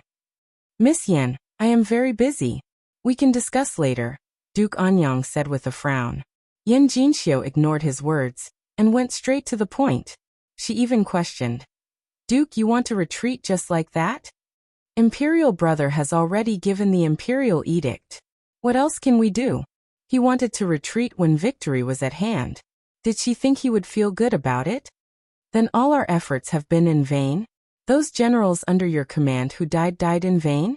Miss Yan, what do you want to say? He didn't need her to question him here. Yan Jinxiu spoke her thoughts. The capital is right in front. Let's attack in one go. Miss Yan, it's easy for you to say. This is defying the imperial edict. Besides, they didn't have enough food.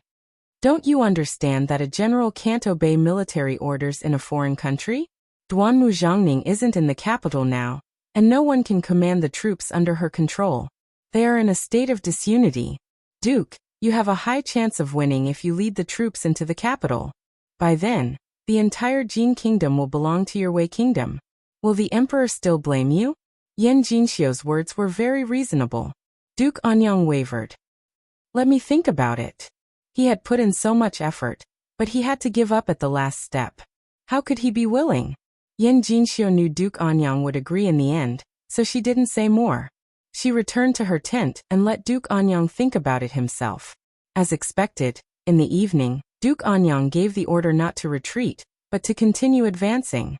It didn't take long for the troops to reach the capital, but when they attacked the capital, they encountered strong resistance and suffered heavy losses. The other party was obviously prepared. Didn't you say that there was no one in the capital to command? Prince and Yang angrily found Yan Jinxiu. Wang Ye, Duanmu Zhongning really isn't in the capital. Yan Jinxiu was also a bit confused. If she wasn't here, then who was in charge? She didn't have any trusted subordinates around her. The only one who could be said to have a close relationship with her was that palace maid called Xiao Xian. However, she didn't know these things at all, so why would Duanmu Zhongning give the commander's seal to her? There are so many people in the capital. Can't she find someone to command them? He shouldn't have listened to this woman in the first place. Yan Jinxiu frowned. She took power by force. Why would those people help her? Your Highness, don't worry. My people will send the news soon. We don't have much rations left. If we can't take down the capital within 3 days, it will be difficult for us to even return to the Wei kingdom. Yan Jinxiu clenched her fists and her eyes were firm. We will definitely take the capital. Prince Anyang glanced at Yan Jinxiu. This prince will believe you one more time. On the city gates of Beijing, Grand Tutor Qi sat in an armchair, cracking melon seeds and drinking tea. The generals in front of him were speechless. Grand Tutor Qi, can you say something? They were already fighting outside. Say what? Grand Tutor Qi blew his beard and glared. I'm already so old, yet I still have to torment myself with you young people. Do you think I want to? If it wasn't for the melon seeds, he wouldn't have come. Grand Tutor Qi, Her Highness has given the military power to you.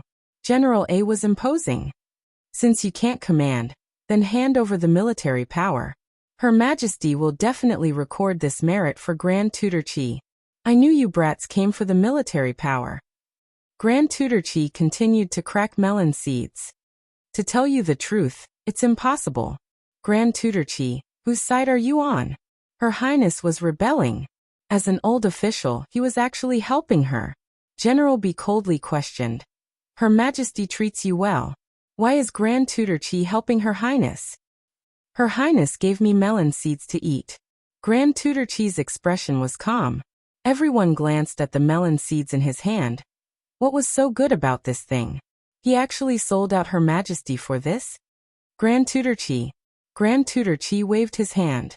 Her Highness is about to return to the capital. If you don't want to be taught a lesson by Her Highness, then obediently do things according to Her Highness's orders. If the capital falls, you'll be the unlucky ones. All the generals. You're the commander-in-chief of this defense. Why did you remove yourself from this so cleanly? They had never seen such a shameless Grand Tutor. Since Grand Tutor Qi didn't hand over the military power, someone naturally had to use extreme methods. At night, just as Grand Tutor Qi fell asleep, someone snuck into his residence and prepared to assassinate him to find the military seal. Before the person could get close to Grand Tutor Qi's room, he was caught by a few people. In the room, Grand Tutor Qi turned over and sighed helplessly. When Her Highness returns, I must ask Her Highness to add melon seeds for me. This job was too difficult. His old bones couldn't withstand such torment. He had to raise the price. Not only were there assassinations, but there were also poisons. There were all kinds of methods. In the end, these people probably realized that they couldn't do anything to Grand Tutor Qi, so they could only give up the idea of rebelling, no reviving the country. They obediently followed the Shisheng's arrangements and taught the group of people outside a lesson. After being angered by the Shisheng and Grand Tutor Qi, They found a place to vent their anger. How could this group of people be soft-hearted and go all out? What's wrong with Her Highness's brain? There are all kinds of countermeasures. No matter what the other party came up with, they could find a countermeasure from the plans left behind by Her Highness. This was simply better than a military book. This made these people who led troops to war gradually convinced. At most, they could think of 1 or 2 countermeasures, but Her Highness directly listed out all the possibilities. Was she still human? If Her Highness was a man, it would be understandable for His Majesty to hand Jean over to her. Unfortunately, yes. Unfortunately, Her Highness is a woman. What's wrong with being a woman? Why are you squatting here instead of going to war? Grand Tutor Chi's roar sounded from behind. Several generals immediately stood up. Grand Tutor Chi, if Prince Anyang's people don't attack, we don't know what to do. If they don't attack, you don't know how to counterattack. Grand Tutor Chi blew his beard and glared. He flicked his sleeve and threw the bright yellow imperial edict into the arms of one of the generals. Her Highness is right. You are a group of idiots. Grand Tutor Chi left angrily. The generals were dumbfounded. What was wrong with them? When they opened the imperial edict, they suddenly began to doubt life. Were they really stupid? Doubt life. Vote. If they didn't vote, would they wait for the new year? Tomorrow was the new year. It was time to vote.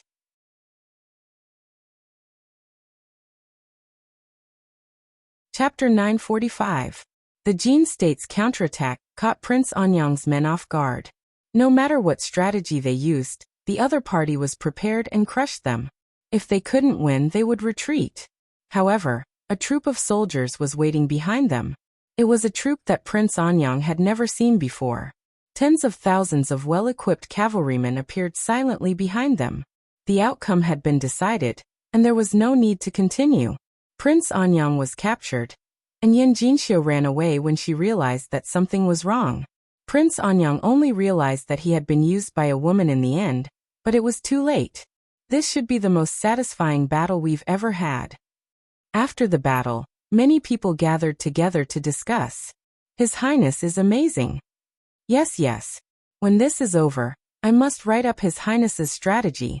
When will His Highness come back? I don't know, asked Grand Tutor Chi. Grand Tutor Chi was flying into a rage at a few idiots. The reason was that these idiots didn't see his melon seeds and threw them away as trash. Since Grand Tutor Chi was so angry, the others didn't dare to approach him. Although Grand Tutor Chi was usually easy to talk to, he was actually a hot-tempered old man. He even scolded them for being old, and told them to respect the old and love the young, ordering them to do this and that. Grand Tutor Chi was only in his 50s and looked like a very young old man. He was lively all day and walked with vigor. When he shouted, he was full of energy. How dare he call himself an old man? After Grand Tutor Chi finished scolding them, they dared to approach him. Grand Tutor Chi, we despicably want to ask when His Highness will return to the capital. Grand Tutor Chi took out bags of seeds from somewhere and cracked them open. What does His Highness's return have to do with you? What, do you want to rebel? Everyone. If they wanted to rebel, they had to be instigated by someone. The ministers in the capital had been jumping around fiercely when His Highness had just left, but not long after, no one was jumping around anymore, and all of them settled down. The people of Jin State didn't return for a long time, but a group of people came. The state of Chen sent an envoy to submit a letter of credence, voluntarily becoming a vassal state of Jin State. After the state of Chen, the state of Zhao also submitted a letter of credence. Since then, Jin Nation had unified the world. However, the Jin Nation that unified the world did not have an emperor.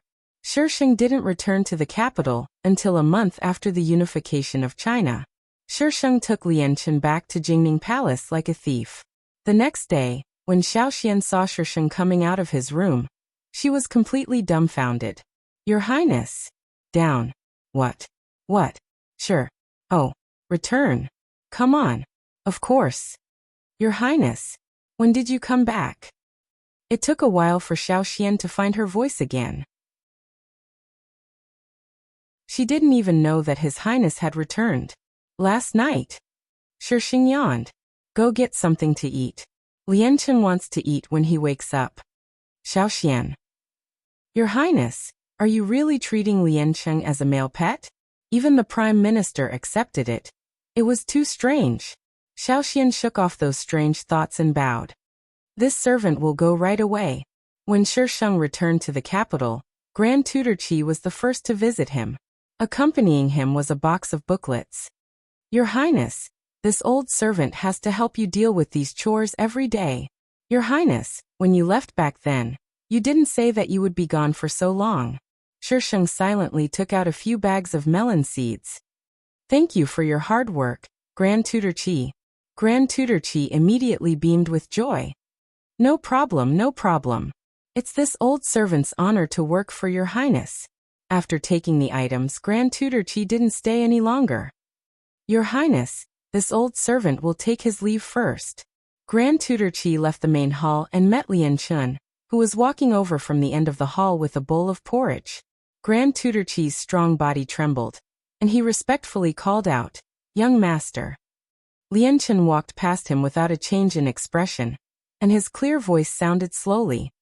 Well done. The tension on Grand Tutor Qi's face relaxed. He waited for Lianchen to enter before leaving Jingning Palace. Your Highness, it's time to eat. Lianchen placed the tray on the table next to Shisheng, and took out the things inside one by one. You know Grand Tutor Qi? Shisheng looked at Lianchen thoughtfully. Lianchen pushed the small bowl of porridge in front of Shisheng. Grand Tutor Qi is my father's man. Shisheng nodded to show that he understood, and didn't continue asking. Lianchen sat opposite Shisheng. Your Highness, do you want to hear a story from me? Shisheng held the bowl and drank the porridge. He asked vaguely, about who? The Lian family, me. Oh, then tell me about it. Lianchen's grandfather used to be Emperor Qing Yuan's study companion. Emperor Qing Yuan was Shisheng's grandfather, the father of her father. Lianchen's grandfather and Emperor Qing Yuan grew up together. They had a deep relationship and were as close as brothers. When Emperor Qing Yuan inherited the throne, the entire imperial court was very unstable.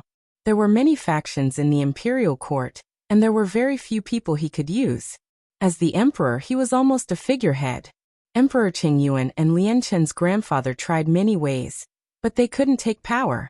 Later, Emperor Qing Yuan proposed the idea of using violence to curb violence. He and Lianchen's grandfather set up a trap and pretended that they were enemies.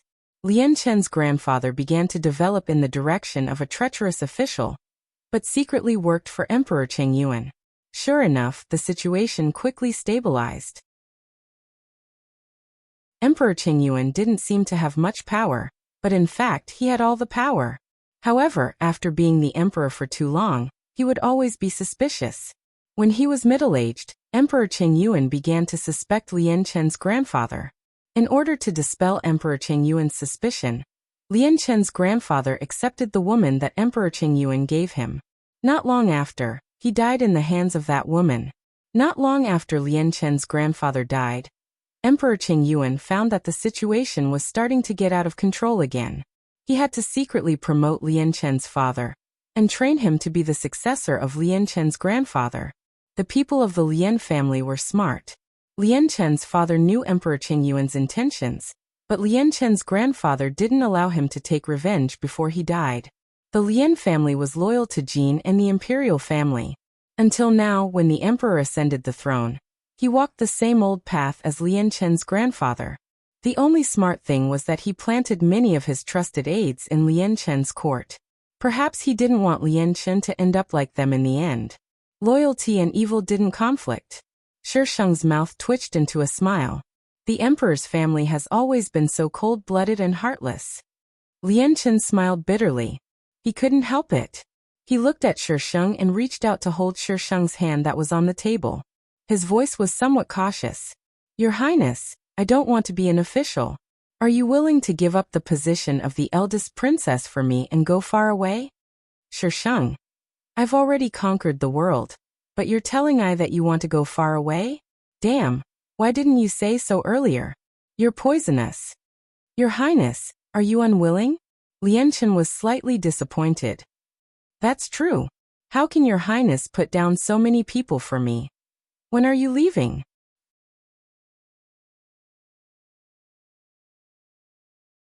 Chapter 946. Prison. Prince Anyang sat on the ground with disheveled hair. His wrists and ankles were chained up with thick iron chains. Every time he moved, the chains rattled. "Long live your highness, the eldest princess." Suddenly, an orderly sound came from outside. Prince Anyang's lowered head moved and looked out of the cell. A young girl surrounded by people gradually approached. Her eyebrows were delicate, and the corners of her mouth were slightly curved. Duanmu Zhangning. Prince Anyang grabbed the bars of the prison, his face full of hatred. "Prince Anyang."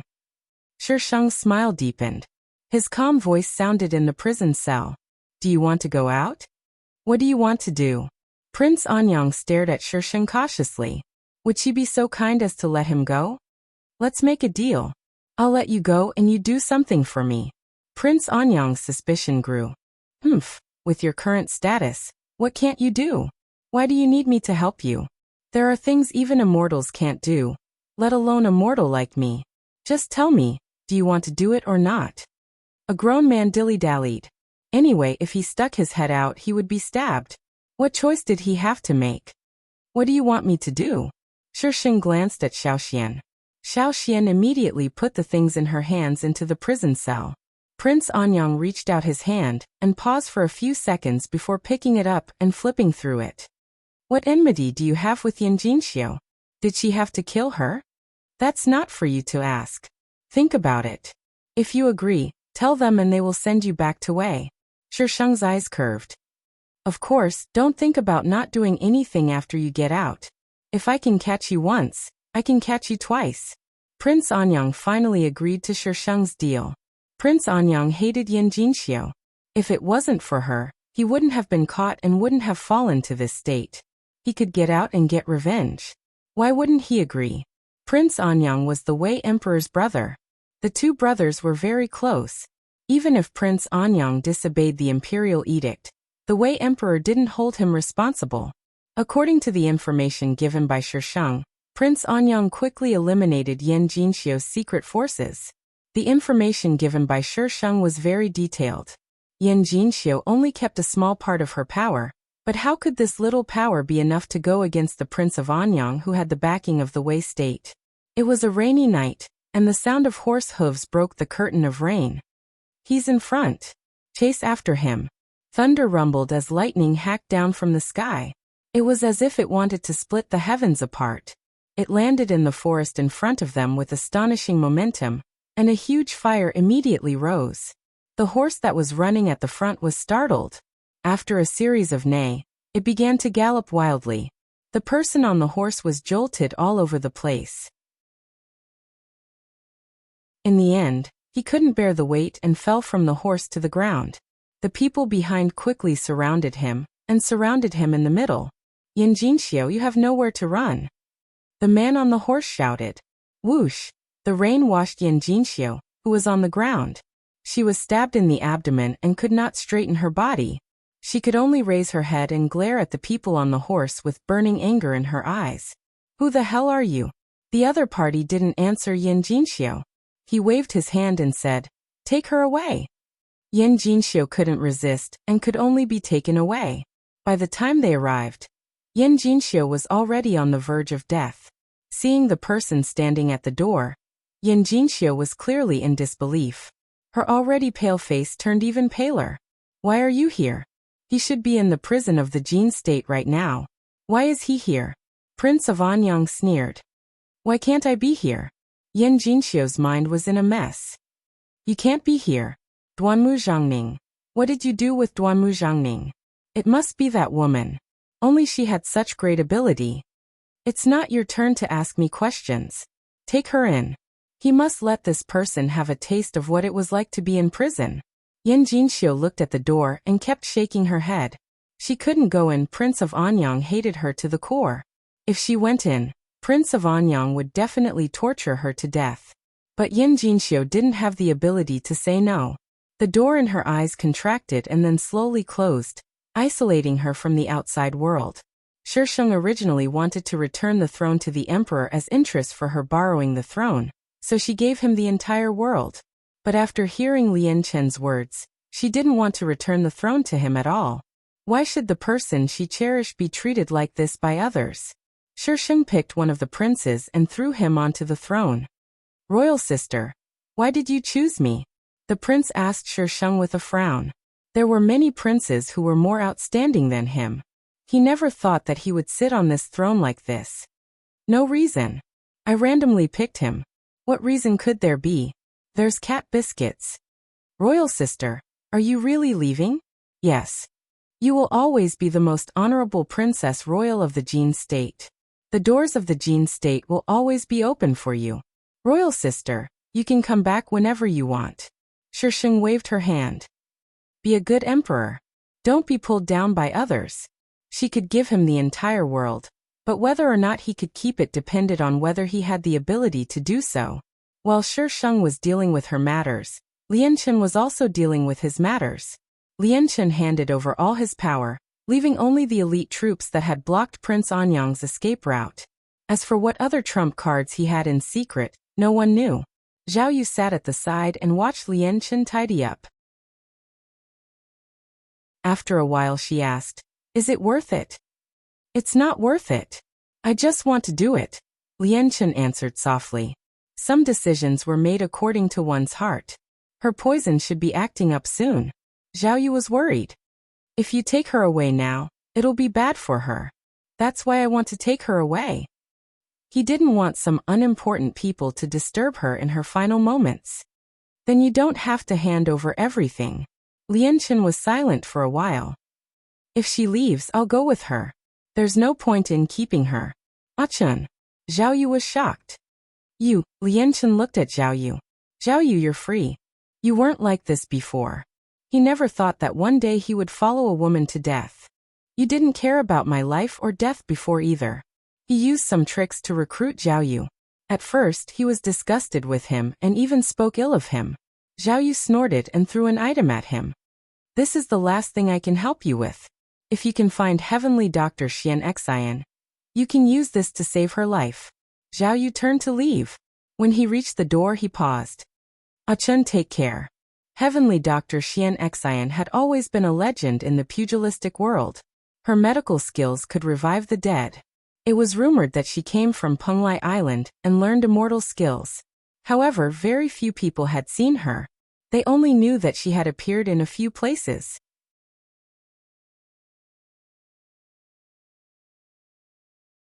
Chapter 947. When Shisheng left, he happened to hear the news that Duanmuqi was preparing to rebel in a remote area. The new emperor needed someone to serve as a warning to others, and Duanmuqi was just right. The little emperor sent people to encircle Duanmuqi. Probably because he was afraid of Shisheng, these people did not dare to deceive him and obediently carried out his orders. Duanmuqi could not be compared to the entire world. The little emperor quickly eliminated him. The day he received the news, the little emperor rushed to Jingning Palace immediately. But Jingning Palace was deserted and there was no one in sight. He knew that the imperial sister who had unified the world with her own strength had left. Many years later, this Princess Chongning was still the only eldest princess of Jin. No one could replace her position. Jingning Palace had been empty for many years. Lianchen bought a house in a small town with beautiful scenery and settled down with Shisheng. Your Highness, do you want to eat? Xiao Xian stood behind Shisheng and said worriedly, You haven't eaten lunch yet. Shisheng only took Xiao Xian with him when he left. I'm not hungry. Shisheng played with the folding fan in his hand. The blood-red jade handle in his hand looked even more crystal clear. Your Highness. His Highness had been eating less and less recently. She did not know what was wrong with him. Should she get a doctor to take a look at him? Where's Lianchen? Shisheng put away his folding fan and changed the topic. The Prime Minister went out with Yifeng early in the morning. Where did he go? Shisheng frowned slightly. Recently, Lianchen had been missing for no reason. Xiao Xian shook her head. How would she know? The Prime Minister would not tell a servant like her about his matters. Shisheng stood up from the chair. She felt dizzy for a moment. She held on to the table beside her and steadied herself for a while. When the dizziness disappeared, she slowly walked towards the door of the courtyard. With every step she took, her expression became more serious. When she reached the door, Her body suddenly went soft and she fell to the ground. Your Highness! Xiao Xian exclaimed and hurried forward to help Shisheng up. Your Highness, what's wrong? Shisheng's face, which had been rosy just now, was now pale. Your Highness! Xiao Xian struggled to help the Shisheng up and put him in a chair. Her face was full of anxiety. Your Highness, are you all right? Where do you feel uncomfortable? This servant will call a doctor for you. Shisheng held her and said softly, I'm fine. Maybe I'm a little dizzy after sitting for too long. Your Highness? Little Xian obviously didn't believe him. Her face was frighteningly pale. Send me back to my room. Shisheng released her and said tiredly. Yes. Xiao Xian hurriedly helped Shisheng into the room. After Xiao Xian left, Shisheng took off his clothes and revealed his green meridians from his collarbone to his chest. These green meridians had appeared a few days ago. At first, they were very shallow and could not be seen in the dark. But now they were very conspicuous. Shisheng slowly put on her clothes, her brows furrowed. System, can you scan this body? Shisheng asked the system. After a while, the system replied, This is a side mission. Do you want to accept it? Accept your ass. I don't want my little tadpole to find its mother. If you don't accept the side mission, I can't give you the data. The system knew that she wouldn't accept the side mission, so it didn't release it before. Its intuition was right. Damn it. The retarded system was getting more and more arrogant. Where's I's sword? Host, calm down. Even if you dismantle me, I can only provide you with clues if you accept the side mission. You don't have the authority to view this information. Shisheng didn't know if it was her imagination, but she felt that the system was gloating. You can even tell that it's gloating in its electronic voice. You're amazing, host. This system is rejoicing in other people's misfortune. What can you do to this system? The master will be back soon. The system is not afraid of you. Shisheng didn't believe it. He took out her black tablet and tried it. Sure enough, it showed that the authority was not enough. Please try again after upgrading your authority. Shisheng bit her lip. What would happen if she destroyed the system?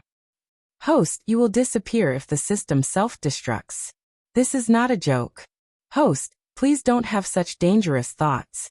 The system was scared and hurriedly said, What a joke. Shisheng sneered. What joke? Host, please explain clearly. Shisheng ignored the system and blocked it, leaving it to its own thoughts. Shisheng propped up her chin and stared at her hands thoughtfully. There was no spiritual energy in this world. She couldn't use spiritual energy to check her body. The system didn't open a back door for her. It seemed that she could only find a doctor outside to check on her. Shisheng got up and left the room. Xiao Xian was in the kitchen doing something. Shisheng carried her out and found a miracle doctor on the street who was said to be very powerful. The miracle doctor took her pulse and had a very strange expression. Shisheng interpreted it and understood that it meant, It's a miracle that you're still alive. Shisheng wanted to slap the miracle doctor, but she remembered that she hadn't activated her medical skill yet. She could only give up this impulse. Miracle doctor, what's wrong with me? Can I be saved? The miracle doctor shook his head and sighed. Miss, please find someone else. Then can you at least tell me what's wrong with me? Damn it, he can't be a quack. The miracle doctor looked at Shisheng with pity in his eyes. Miss, please give me your hand. Shisheng looked at him strangely, and thought for a while before reaching out her hand. The miracle doctor took out a needle and pricked Shisheng's fingertip. He squeezed out a few drops of blood, and dripped it into the water beside him. He went outside to catch a rabbit, and poured the water down its throat. The rabbit struggled for a while and stopped breathing. Miss, your body is full of poison. It's a miracle that you're still alive. Shisheng silently looked at the rabbit. What the hell? Didn't Lianchen have her blood on him? Why is he fine? This doctor must be a quack. Shisheng went to check on the doctor next door. This doctor couldn't even tell what was wrong with her. He was even worse than the first quack. Shisheng went back to the miracle doctor's clinic. The miracle doctor shook his head helplessly. Miss, I really can't save you. Someone has touched my blood, but why is nothing wrong with him? The miracle doctor was slightly surprised and thought for a while. Can you give me your hand again? Shisheng stretched out his hand. The miracle doctor checked her pulse for a long time. Miss, have you been poisoned before? Yes. The miracle doctor seemed to be puzzled. He thought for a while and said, the poison in your body has been suppressed for too long. The poison has been assimilated and lost its effect. The miracle doctor paused and suddenly said, I have an idea. Miss, please listen to me. Fight poison with poison? Shisheng continued. That's right. The miracle doctor nodded. I'll put it bluntly. Miss, you don't have much time left. This idea might be able to save your life. What kind of poison do you need? The miracle doctor looked embarrassed. I'm not very knowledgeable. It was lucky that I could tell that you were poisoned. I've seen your pulse before. As for what kind of poison you need, I don't know. But the poison you were poisoned with must be useful and dangerous. Miss, please be careful.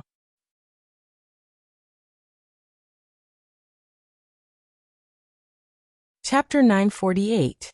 Aya. Xian Xian covered her mouth and giggled. Her hand stopped in the air and suddenly moved towards him. I want you. Zhao Yu's expression froze. Xian Xian walked in front of Zhao Yu and said, Junior brother, what do you think of this deal? Zhao Yu looked at Xian Xian with a heavy face. He pushed Xian Xian away, and there was an unclear emotion between his brows. After a while he said in a slightly sullen tone, All right.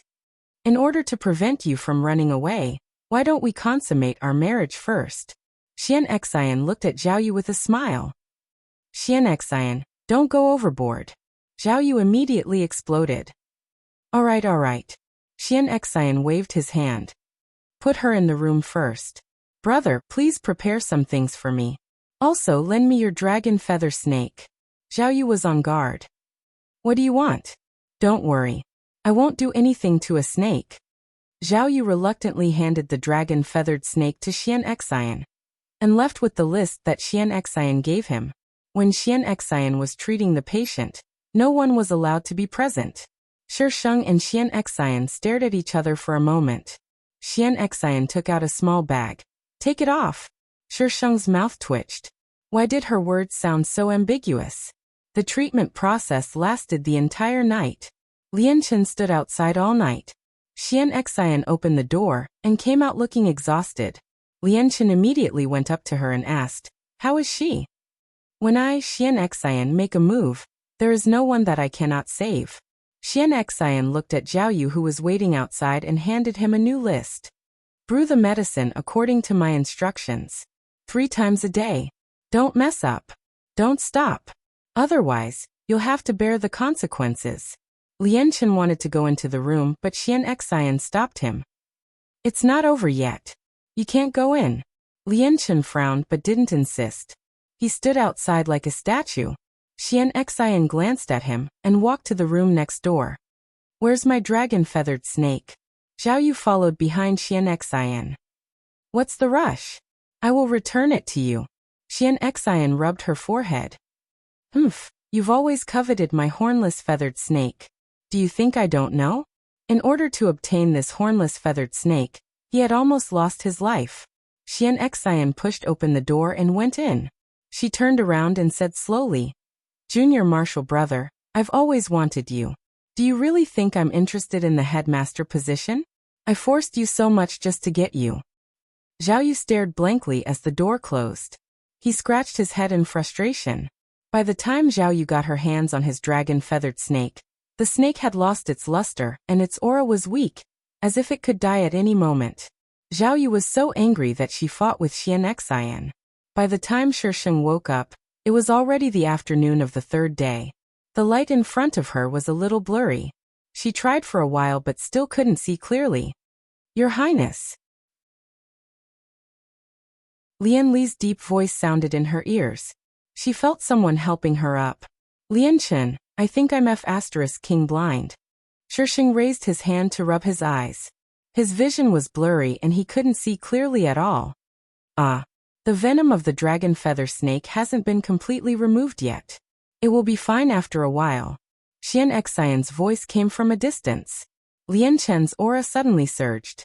Xian Xian hurriedly said, It's useless for you to look at me like that. I'll be fine after the poison is removed. When will it be cleared? Let me think. Xian Xian pondered for a while. About 2 or 3 months. Slap. Hey, you don't know what's good for you. If it weren't for my junior brother, do you think I would save her? You win. Xian Xian's voice was getting lower and lower. She didn't know what Lian Chen had done. The room became quiet. Shisheng felt something warm fall on her eyes. Don't worry. I'll be your highness's eyes from now on.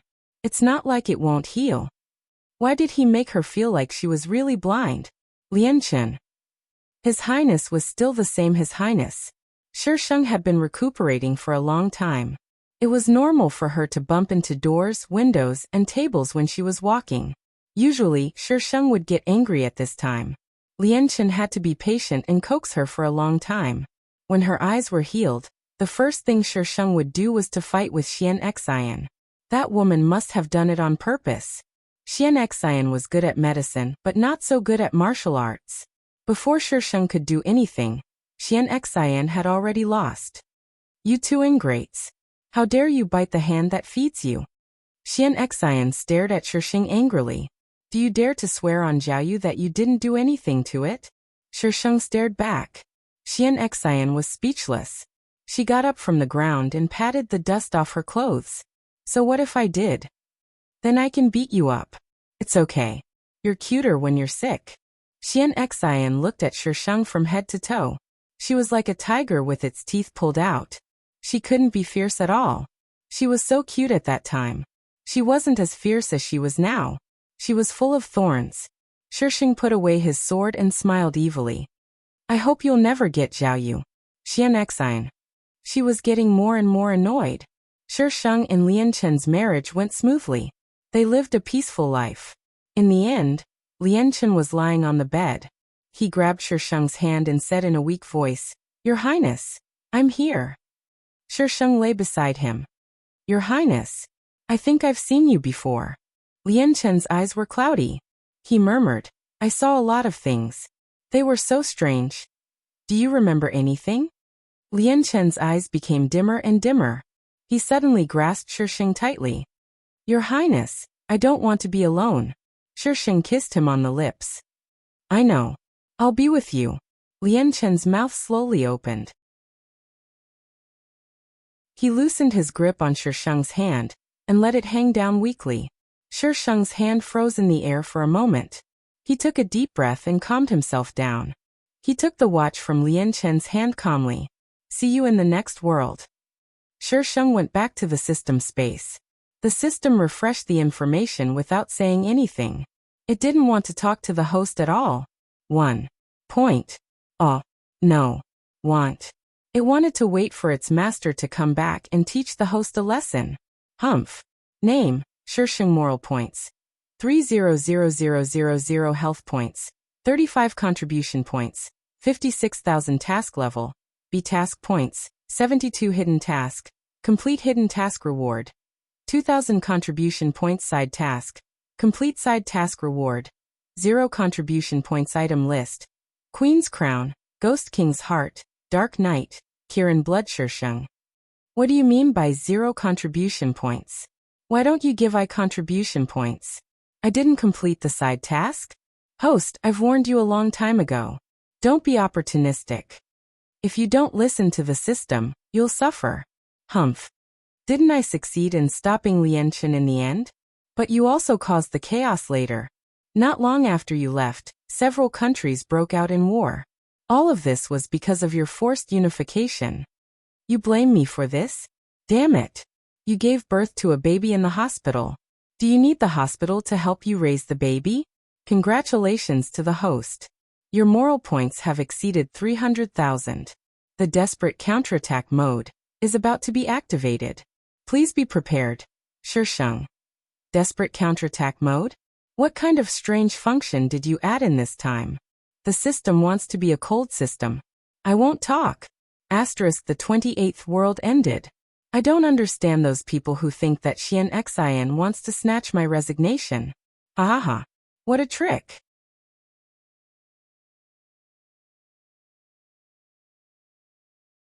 Chapter 949. Zhao Yu had met Lianchen when he was being chased. At that time, he had just left the sect and had the sect master's token. The senior brothers in the sect all wanted it. He had promised his master that he would take good care of the sect. In order to avoid being chased by his senior brothers, he could only leave. The youth had single-handedly saved him. When they first met, he thought he was a girl. At that time, he was wearing flowery clothes and had an androgynous face. When he didn't speak, he looked like a girl. Zhao Yu admitted that at that time, he was a bit moved. But when the other party spoke, that thought that hadn't appeared was smashed to pieces. So after he tried to recruit him, he didn't like him. He felt that he had used his face to trick him. He was the young prime minister. He did things ruthlessly and decisively. He didn't hesitate at all. The people in the court were wary at the beginning. Then they became fearful. He had watched him climb to that position step by step. He knew the bitterness behind him. He knew the sorrowful mission of the Lian family. His attitude towards him slowly changed as they spent time together. He could be said to be the person who understood him the most in those years. He thought that he would continue to be so cold. Until one day, he had enough of this life and chose to rebel. But all of this was broken by the appearance of a woman. His rationality disappeared in front of her. That was a side he had never seen before. It was a bit unexpected, but it made him feel that he was more like a person. A living person with flesh and blood. Perhaps it was the right choice for him to be with the eldest princess. After they left, Zhao Yu returned to the sect alone. That year, one of the conditions Lianchen had for recruiting him was to help him secure the position of sect master. After so many years, most of his senior brothers had been taken care of by Lianchen. Only his senior sister Xian Xian was left. Xian Xian had been at odds with him since they were young. The only time she had helped him was when his senior brothers tried to stop him at the same time. She had helped him escape. But he hadn't seen her for a long time. Later, she had the title of Heavenly Doctor in the Jianghu, but there was still very little information about her. But he didn't think that when he went back, he would see his senior sister who hadn't appeared in many years. Zhao Yu was also shocked by the reason she came back. It was actually for the position of sect master. After that, Xian Xian kept fighting with him for the sect leader's token.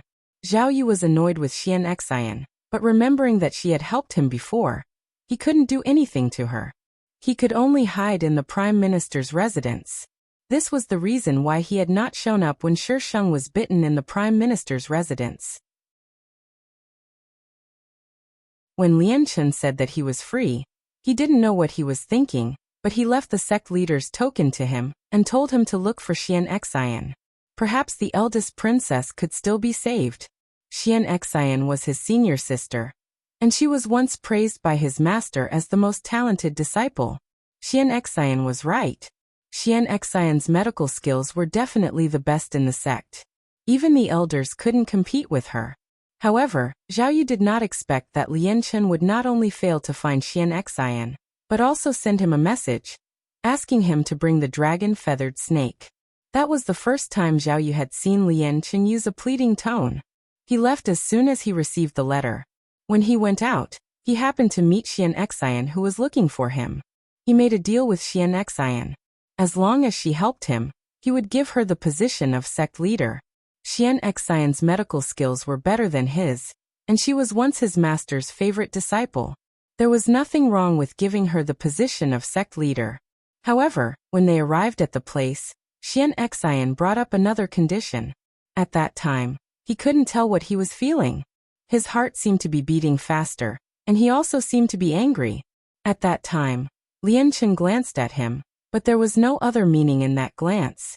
He agreed to Xian Xian's request entirely because of his own decision. Although he regretted it as soon as he agreed. Xian Xian took away his dragon-feathered snake. Xian Xian had been eyeing his dragon-feathered snake covetously, but in the end, she still tortured it. He suspected that Xian Xian had used the dragon-feathered snake for something else. Later, he got confirmation from Shisheng. She only used the dragon-feathered snake's venom on Shisheng, but Shisheng saw her use the snake's blood. He didn't know what she did with the blood. Zhao Yu raised the dragon-feathered snake for a long time before it recovered. Do you plan to hold this snake for the rest of your life? Xian Xian leaned against the door, watching Zhao Yu stretch the dragon-feathered snake. Zhao Yu ignored her. Xian Xian watched for a while, then walked down the stairs and squatted beside him. Zhao Yu, when are you going to fulfill your promise? I've cured her. What did you do with the dragon-feathered snake's blood? Zhao Yu stared at Xian Xian. Xian Xian's expression changed and she scolded. You talk too much. She really hated that woman. Zhao Yu saw that Xian Xian didn't say anything, so she carried the dragon-feathered snake into the house. Hey Junior. Xian Xian wanted to grab Zhao Yu, but instead, she grabbed the snake's tail. The snake was hurt, so it turned and bit Xian Xian's hand. Zhao Yu was shocked. She looked at her hand, but strangely, the bite didn't change at all. It was still red. When bitten by a dragon-feathered snake, the wound would turn black immediately.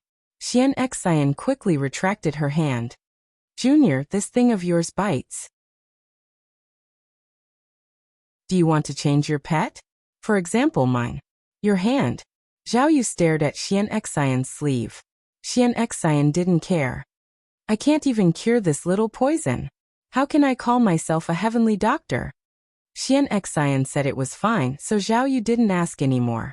She carried the snake into the house. At night, the more Zhao Yu thought about it, the more he felt something was wrong.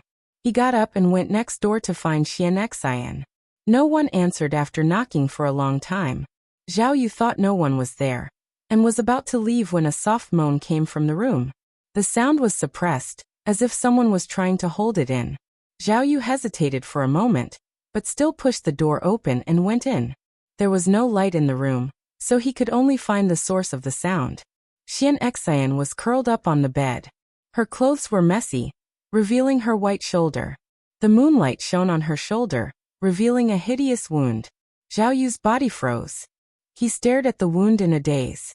Back then, in order to obtain the hornless feathered snake, he went to the extreme north alone and found a newborn hornless feathered snake. He left with the dragon-feathered snake, but he didn't expect to be hunted down by the snake's parents. He couldn't deal with 2 adult dragon-feathered snakes at all. In the end, he abandoned the dragon-feathered snake, but the 2 adult dragon-feathered snakes didn't plan to let him go. At the critical moment, a masked woman appeared and saved him. However, because she had saved him, her shoulder had been slashed open by the icy peak. He didn't know what she looked like, but he remembered that he had personally bandaged her wound. He remembered that night, because she was injured, her body temperature was very low. In order to warm her up, he used a special method. But when he woke up, he was already back in the city. The baby dragon-feathered snake was in the bag beside him. She saved him? It's you. I've searched for you over thousands of miles, but you're already by my side. Zhao Yu.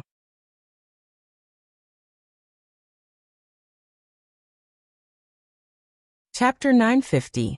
Everyone knows that Qin Yu is good at solving cases. Asterisk pitter-patter.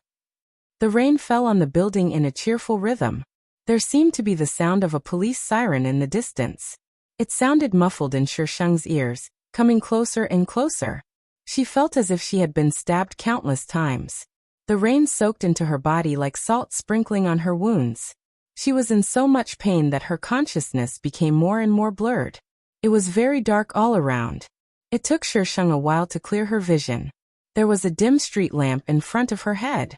It was flashing fast and looked as if it would go out at any time. Raindrops as big as beans fell, hitting her face and falling into her eyes. Waves of cold air invaded her body. Shisheng moved her fingers with difficulty. She slowly reached for her abdomen and touched the blood all over her hand. F***ck. Am I going to die as soon as I come here? Hey, you can't play like this. Shisheng slowly sat up with difficulty, holding her abdomen. Under the dim light, she could barely see the condition of her abdomen. She must have been shot twice. She was still able to move, probably because her vital organs were not hit. But if she was not treated for a long time, she would definitely die from excessive blood loss. Shisheng searched her body but did not find her phone. She only found a mini walkie-talkie, but it was broken. Shisheng took a deep breath. She could only save herself again. She flipped the table. What kind of desperate counterattack was this? Self-saving Sheng was online. Shisheng stopped the bleeding first. As soon as she was done, she heard the sound of footsteps in the dark. It was very chaotic, as if someone was running away. Behind Shisheng was a very long alley.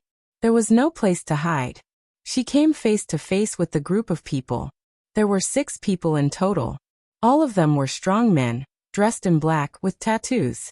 Their expressions were ferocious. The only thing missing was the words, "I'm not a good person," written on their faces. The man running in front didn't hesitate to raise the gun in his hand and shoot at Shisheng the moment he saw that there was someone there. The bullet flew through the curtain of rain. The space seemed to be frozen for a moment. Shisheng was so angry that he cursed. He quickly took out a talisman from his space and stuck it on his body. An invisible barrier opened. The bullet hit the barrier and bounced back, shooting into the man's chest. Plop! The man suddenly fell to the ground. The people behind him couldn't stop in time and stepped on the man. The man's body twitched twice and closed his eyes unwillingly. The remaining 5 men didn't stop until they were done running. They were probably shocked by the scene of the bullet ricocheting back. At this moment, they all looked at the Shisheng in a daze. Just now, what was that? Was this a fantasy? Shisheng leaned against the pole next to him and shifted all his weight onto it. Then he took out a gun from his inventory. She reached for her gun, and the 5 men raised their guns at the same time, aiming at Shisheng. Shisheng slowly loaded the gun. The dim light and the rain intertwined, blurring her figure. Her calm and composed appearance was simply looking down on them. Shisheng was speechless. It was not that she did not want to speed up, but she could not. If she moved too much, it would affect her wound. It hurt. Bang. A man who couldn't hold himself back fired again. Just like before, the bullet hit the invisible barrier and bounced back. The speed at which it bounced back was faster than the speed at which it came out. It hit the man right between his eyebrows, and the man slowly fell to the ground. The remaining 4 men looked at each other and saw the horror in each other's eyes. This woman was strange. Was she a human or a ghost? The strange scene just now made them not dare to shoot casually, but they couldn't stay here forever. Should they run? Run. The 4 men made up their minds at the same time. Just as one of the men raised his foot, a bullet pierced through the air and hit the side of his foot. The man's body stiffened. The woman under the street lamp had a pale face and a sinister smile on her face. She looked like a demon from hell. You. Who are you? Shisheng waved his gun in the air. Call 120. The man was confused. Why would he call 120? He shifted his gaze and noticed Shisheng's abdomen. The abdomen, which was casually bandaged by Shisheng, was now bleeding. She was injured. Bang. Another shot landed beside the man's foot. Another inch and his foot would have been gone. The man was probably enraged. He suddenly raised his gun and fired a few shots at Shisheng. The result was obvious. The remaining 3 men didn't dare to act rashly. This woman was so King strange. You want to be shot too? Shisheng looked at one of the men. The man immediately shook his head. His hand holding the gun was shaking. If you don't want to, call 120. Okay, I'll call. The man fumbled for his phone. 120. 120. What's the number for 120? The man was probably scared out of his wits. He asked such a funny question. It's 120. The man behind reminded him. The man pressed a few buttons on his phone screen. Hello. 120? We have people here who are injured. Come quickly. Where is this place? The man looked around. How the *CK would I know where this place is? I don't know. If you don't come, someone will die. I said I don't know where this place is. The man spoke for a long time before he could describe the location clearly. I'll call. The man hung up. Can we go now? Shisheng smiled. His voice was scattered by the sound of the rain. You can't go anywhere before 120 comes. The men were speechless. Could they still run away when 120 came? They wanted to run, but when they saw the gun in Shisheng's hand and the bullet that had mysteriously ricocheted, they held themselves back.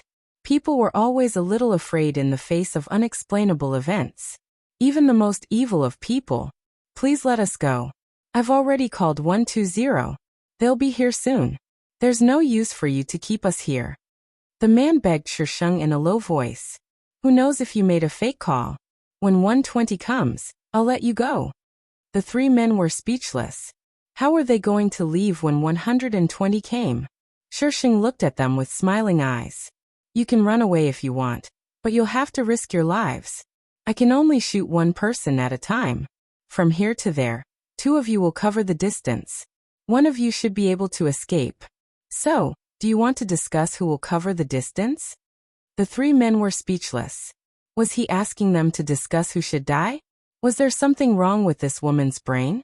No one wanted to be the scapegoat. The 3 men could only stand stiffly on the spot and stare at Shisheng as if they wanted to skin Shisheng alive. The 120 came a little late. Shisheng felt like he was going to die from blood loss. A group of police officers came along with the 120. The doctor carried Shisheng into the ambulance. Shisheng only saw the men being handcuffed by the police. Then he fell into darkness. Asterisk case solving expert Sheng is online.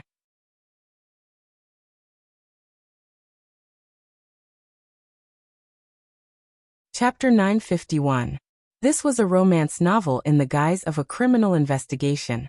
After the original Qin Yu graduated from the police academy, her family arranged for her to enter the criminal investigation unit of the B City Bureau. Everyone in the police station knew that Qin Yu had a strong background. Coming to the criminal investigation unit was just a formality. When the time came, she would be transferred to the top. This was the current society. Everyone was used to it. In addition, Qin Yu was quite good-looking and had a sweet mouth. The people in the criminal investigation unit tacitly agreed that this rich young lady, who did not do anything, was staying inside. Usually she only did some clerical work. She would only go to the field work that was not particularly dangerous. But at the beginning of the year, there was a serial murder case. The people in the criminal investigation unit could not solve the case. The director invited a man to help. This man was naturally the male lead, Hua Xiao. When the male lead appeared, would the female lead be far away? One of the victims in the serial murder case was the female lead's roommate. The female lead provided the police station with very important clues. Therefore, the female lead was targeted by the murderer. In the end, the female lead naturally helped the male lead catch the culprit. The female lead was originally a student of the police academy. Because of her merits in solving cases and her photographic memory and strong analytical skills, she stayed in the criminal investigation unit as an intern. Since the female lead came, the position of the original Qin Yu, the flower of the criminal investigation unit, was threatened. The female lead was not like the original Qin Yu, who only did not do anything. Gradually, the criminal investigation unit began to dislike the original Qin Yu. When a girl found that her position was threatened, she would subconsciously show her sharp thorns to protect her position. The original Qin Yu would occasionally argue with the female lead. The female lead would often have a long speech, which made the original Qin Yu speechless. In the end, the original Qin Yu was even more unreasonable. In order to fight for her dignity, the original Qin Yu also began to participate in field work.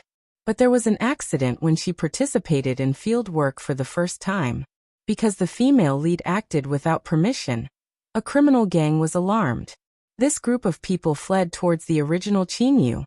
The original Qin Yu was alone at that time. She was a little scared, so she ran away and did not follow the instructions to stop them. After returning, she was given a demerit. The original Qin Yu could not understand. It was the female lead who acted without permission and alarmed the gang, causing the operation to fail. Why was she the one at fault in the end? This incident was like a catalyst that made the original Qin Yu target the female lead even more. The female lead has the male lead's help. Even if the original owner knows the 72 transformations, she can't do anything to the female lead. Not long ago, the Criminal Investigation Unit received a report that a body was found in a residential area. They found a large amount of drugs there. This case was obviously a big one. Soon a special team was set up. The investigation process was not very smooth. The female lead had acted rashly several times, causing the team to come up empty-handed. However, The female lead's attitude was good, so everyone easily forgave her. In the end, she refused to change. The reason why the original host got into trouble was because the female lead acted on her own again and exposed her to the criminals. The original owner was shot to death in a deserted alley. When he was found, it was already the next morning. Although the case was solved, the original owner was dead. The host was unwilling. She hadn't done anything too outrageous to the female lead. So why should she pay for the female lead's impulsiveness? The original owner's last wish was to separate the male lead and female lead. She wanted to see what the female lead could do without the male lead's protection. Tearing apart couples was her specialty. This is great. Shirsheng didn't wake up until she received the plot. She was still lying in the intensive care unit. There were medical equipment all around her. Not long after she woke up, a doctor came in to check on her. Shirsheng couldn't speak. She could only look around. There was a woman standing outside the glass. She was covering her mouth and crying silently. Shirsheng blinked. The woman suddenly burst into tears. She covered her face with her hands and her shoulders trembled slightly. That was the original owner's mother, Lilan. Shirsheng stayed in the intensive care unit for 2 days before she was transferred to a normal ward. Lilan stayed by her side all the time and did everything by herself. To be honest, Shirsheng had experienced many worlds and met many bodies with mothers. However, Lilan was definitely the mother that left the deepest impression on her. It was said that when she was in the intensive care unit, Lilan fainted several times. She stayed outside all night, afraid that her daughter would die if she wasn't careful. Xiaoyu, the doctor said you're recovering well. Lilan touched Shirsheng's forehead. Her eyes were full of love. I'll take you home in a few days. You can rest well. Lilan's eyes stung when she said this. The doctor said that if it wasn't for her daughter's emergency treatment, she might not have been able to see her daughter again. Shirsheng opened her mouth. She didn't speak for a long time. After a while she said, I'm fine, Mom. My Xiaoyu is blessed. She'll be fine. Lilan smiled. The corners of her eyes were full of wrinkles. In the original owner's impression, her mother was a beauty. She took good care of herself and didn't have any crow's feet. Not to mention the white hair that peeked through her hair. The original owner's father also came to visit Shirsheng several times. However, because of his busy work, he didn't stay for long. However, he still took time out of his busy schedule to accompany her. She could tell that her father doted on her very much. The people from the criminal investigation unit had also come, but they were just there to go through the motions. They asked about the situation at the time, and there were probably not many who were sincere. When she was discharged, it was already a month later. She didn't have to stay for so long, but Lilan forced her to stay. On the day of her discharge, the weather was good.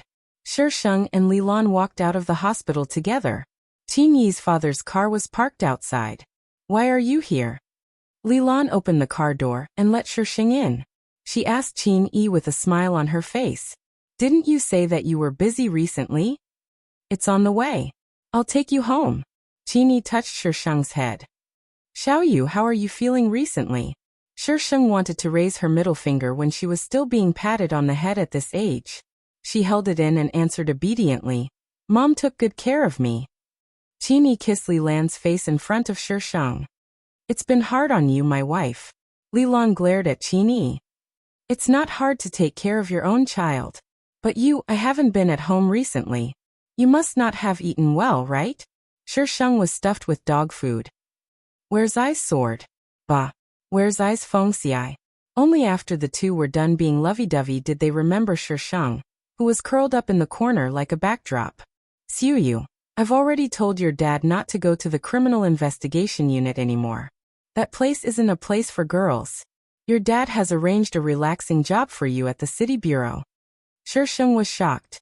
If she didn't work in the criminal investigation team, how could she happily break up the couple? No, I'm doing very well in the criminal investigation team. I'm not leaving. Xiaoyu, you scared your mother to death this time. Listen to her. I'll arrange another job for you. Qin Yi naturally helped his wife. I didn't agree to let you go in the beginning. This time, no matter what, you can't go. Li Lan's attitude was firm.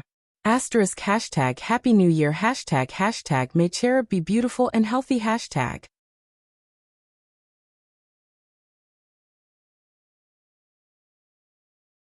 Chapter 952.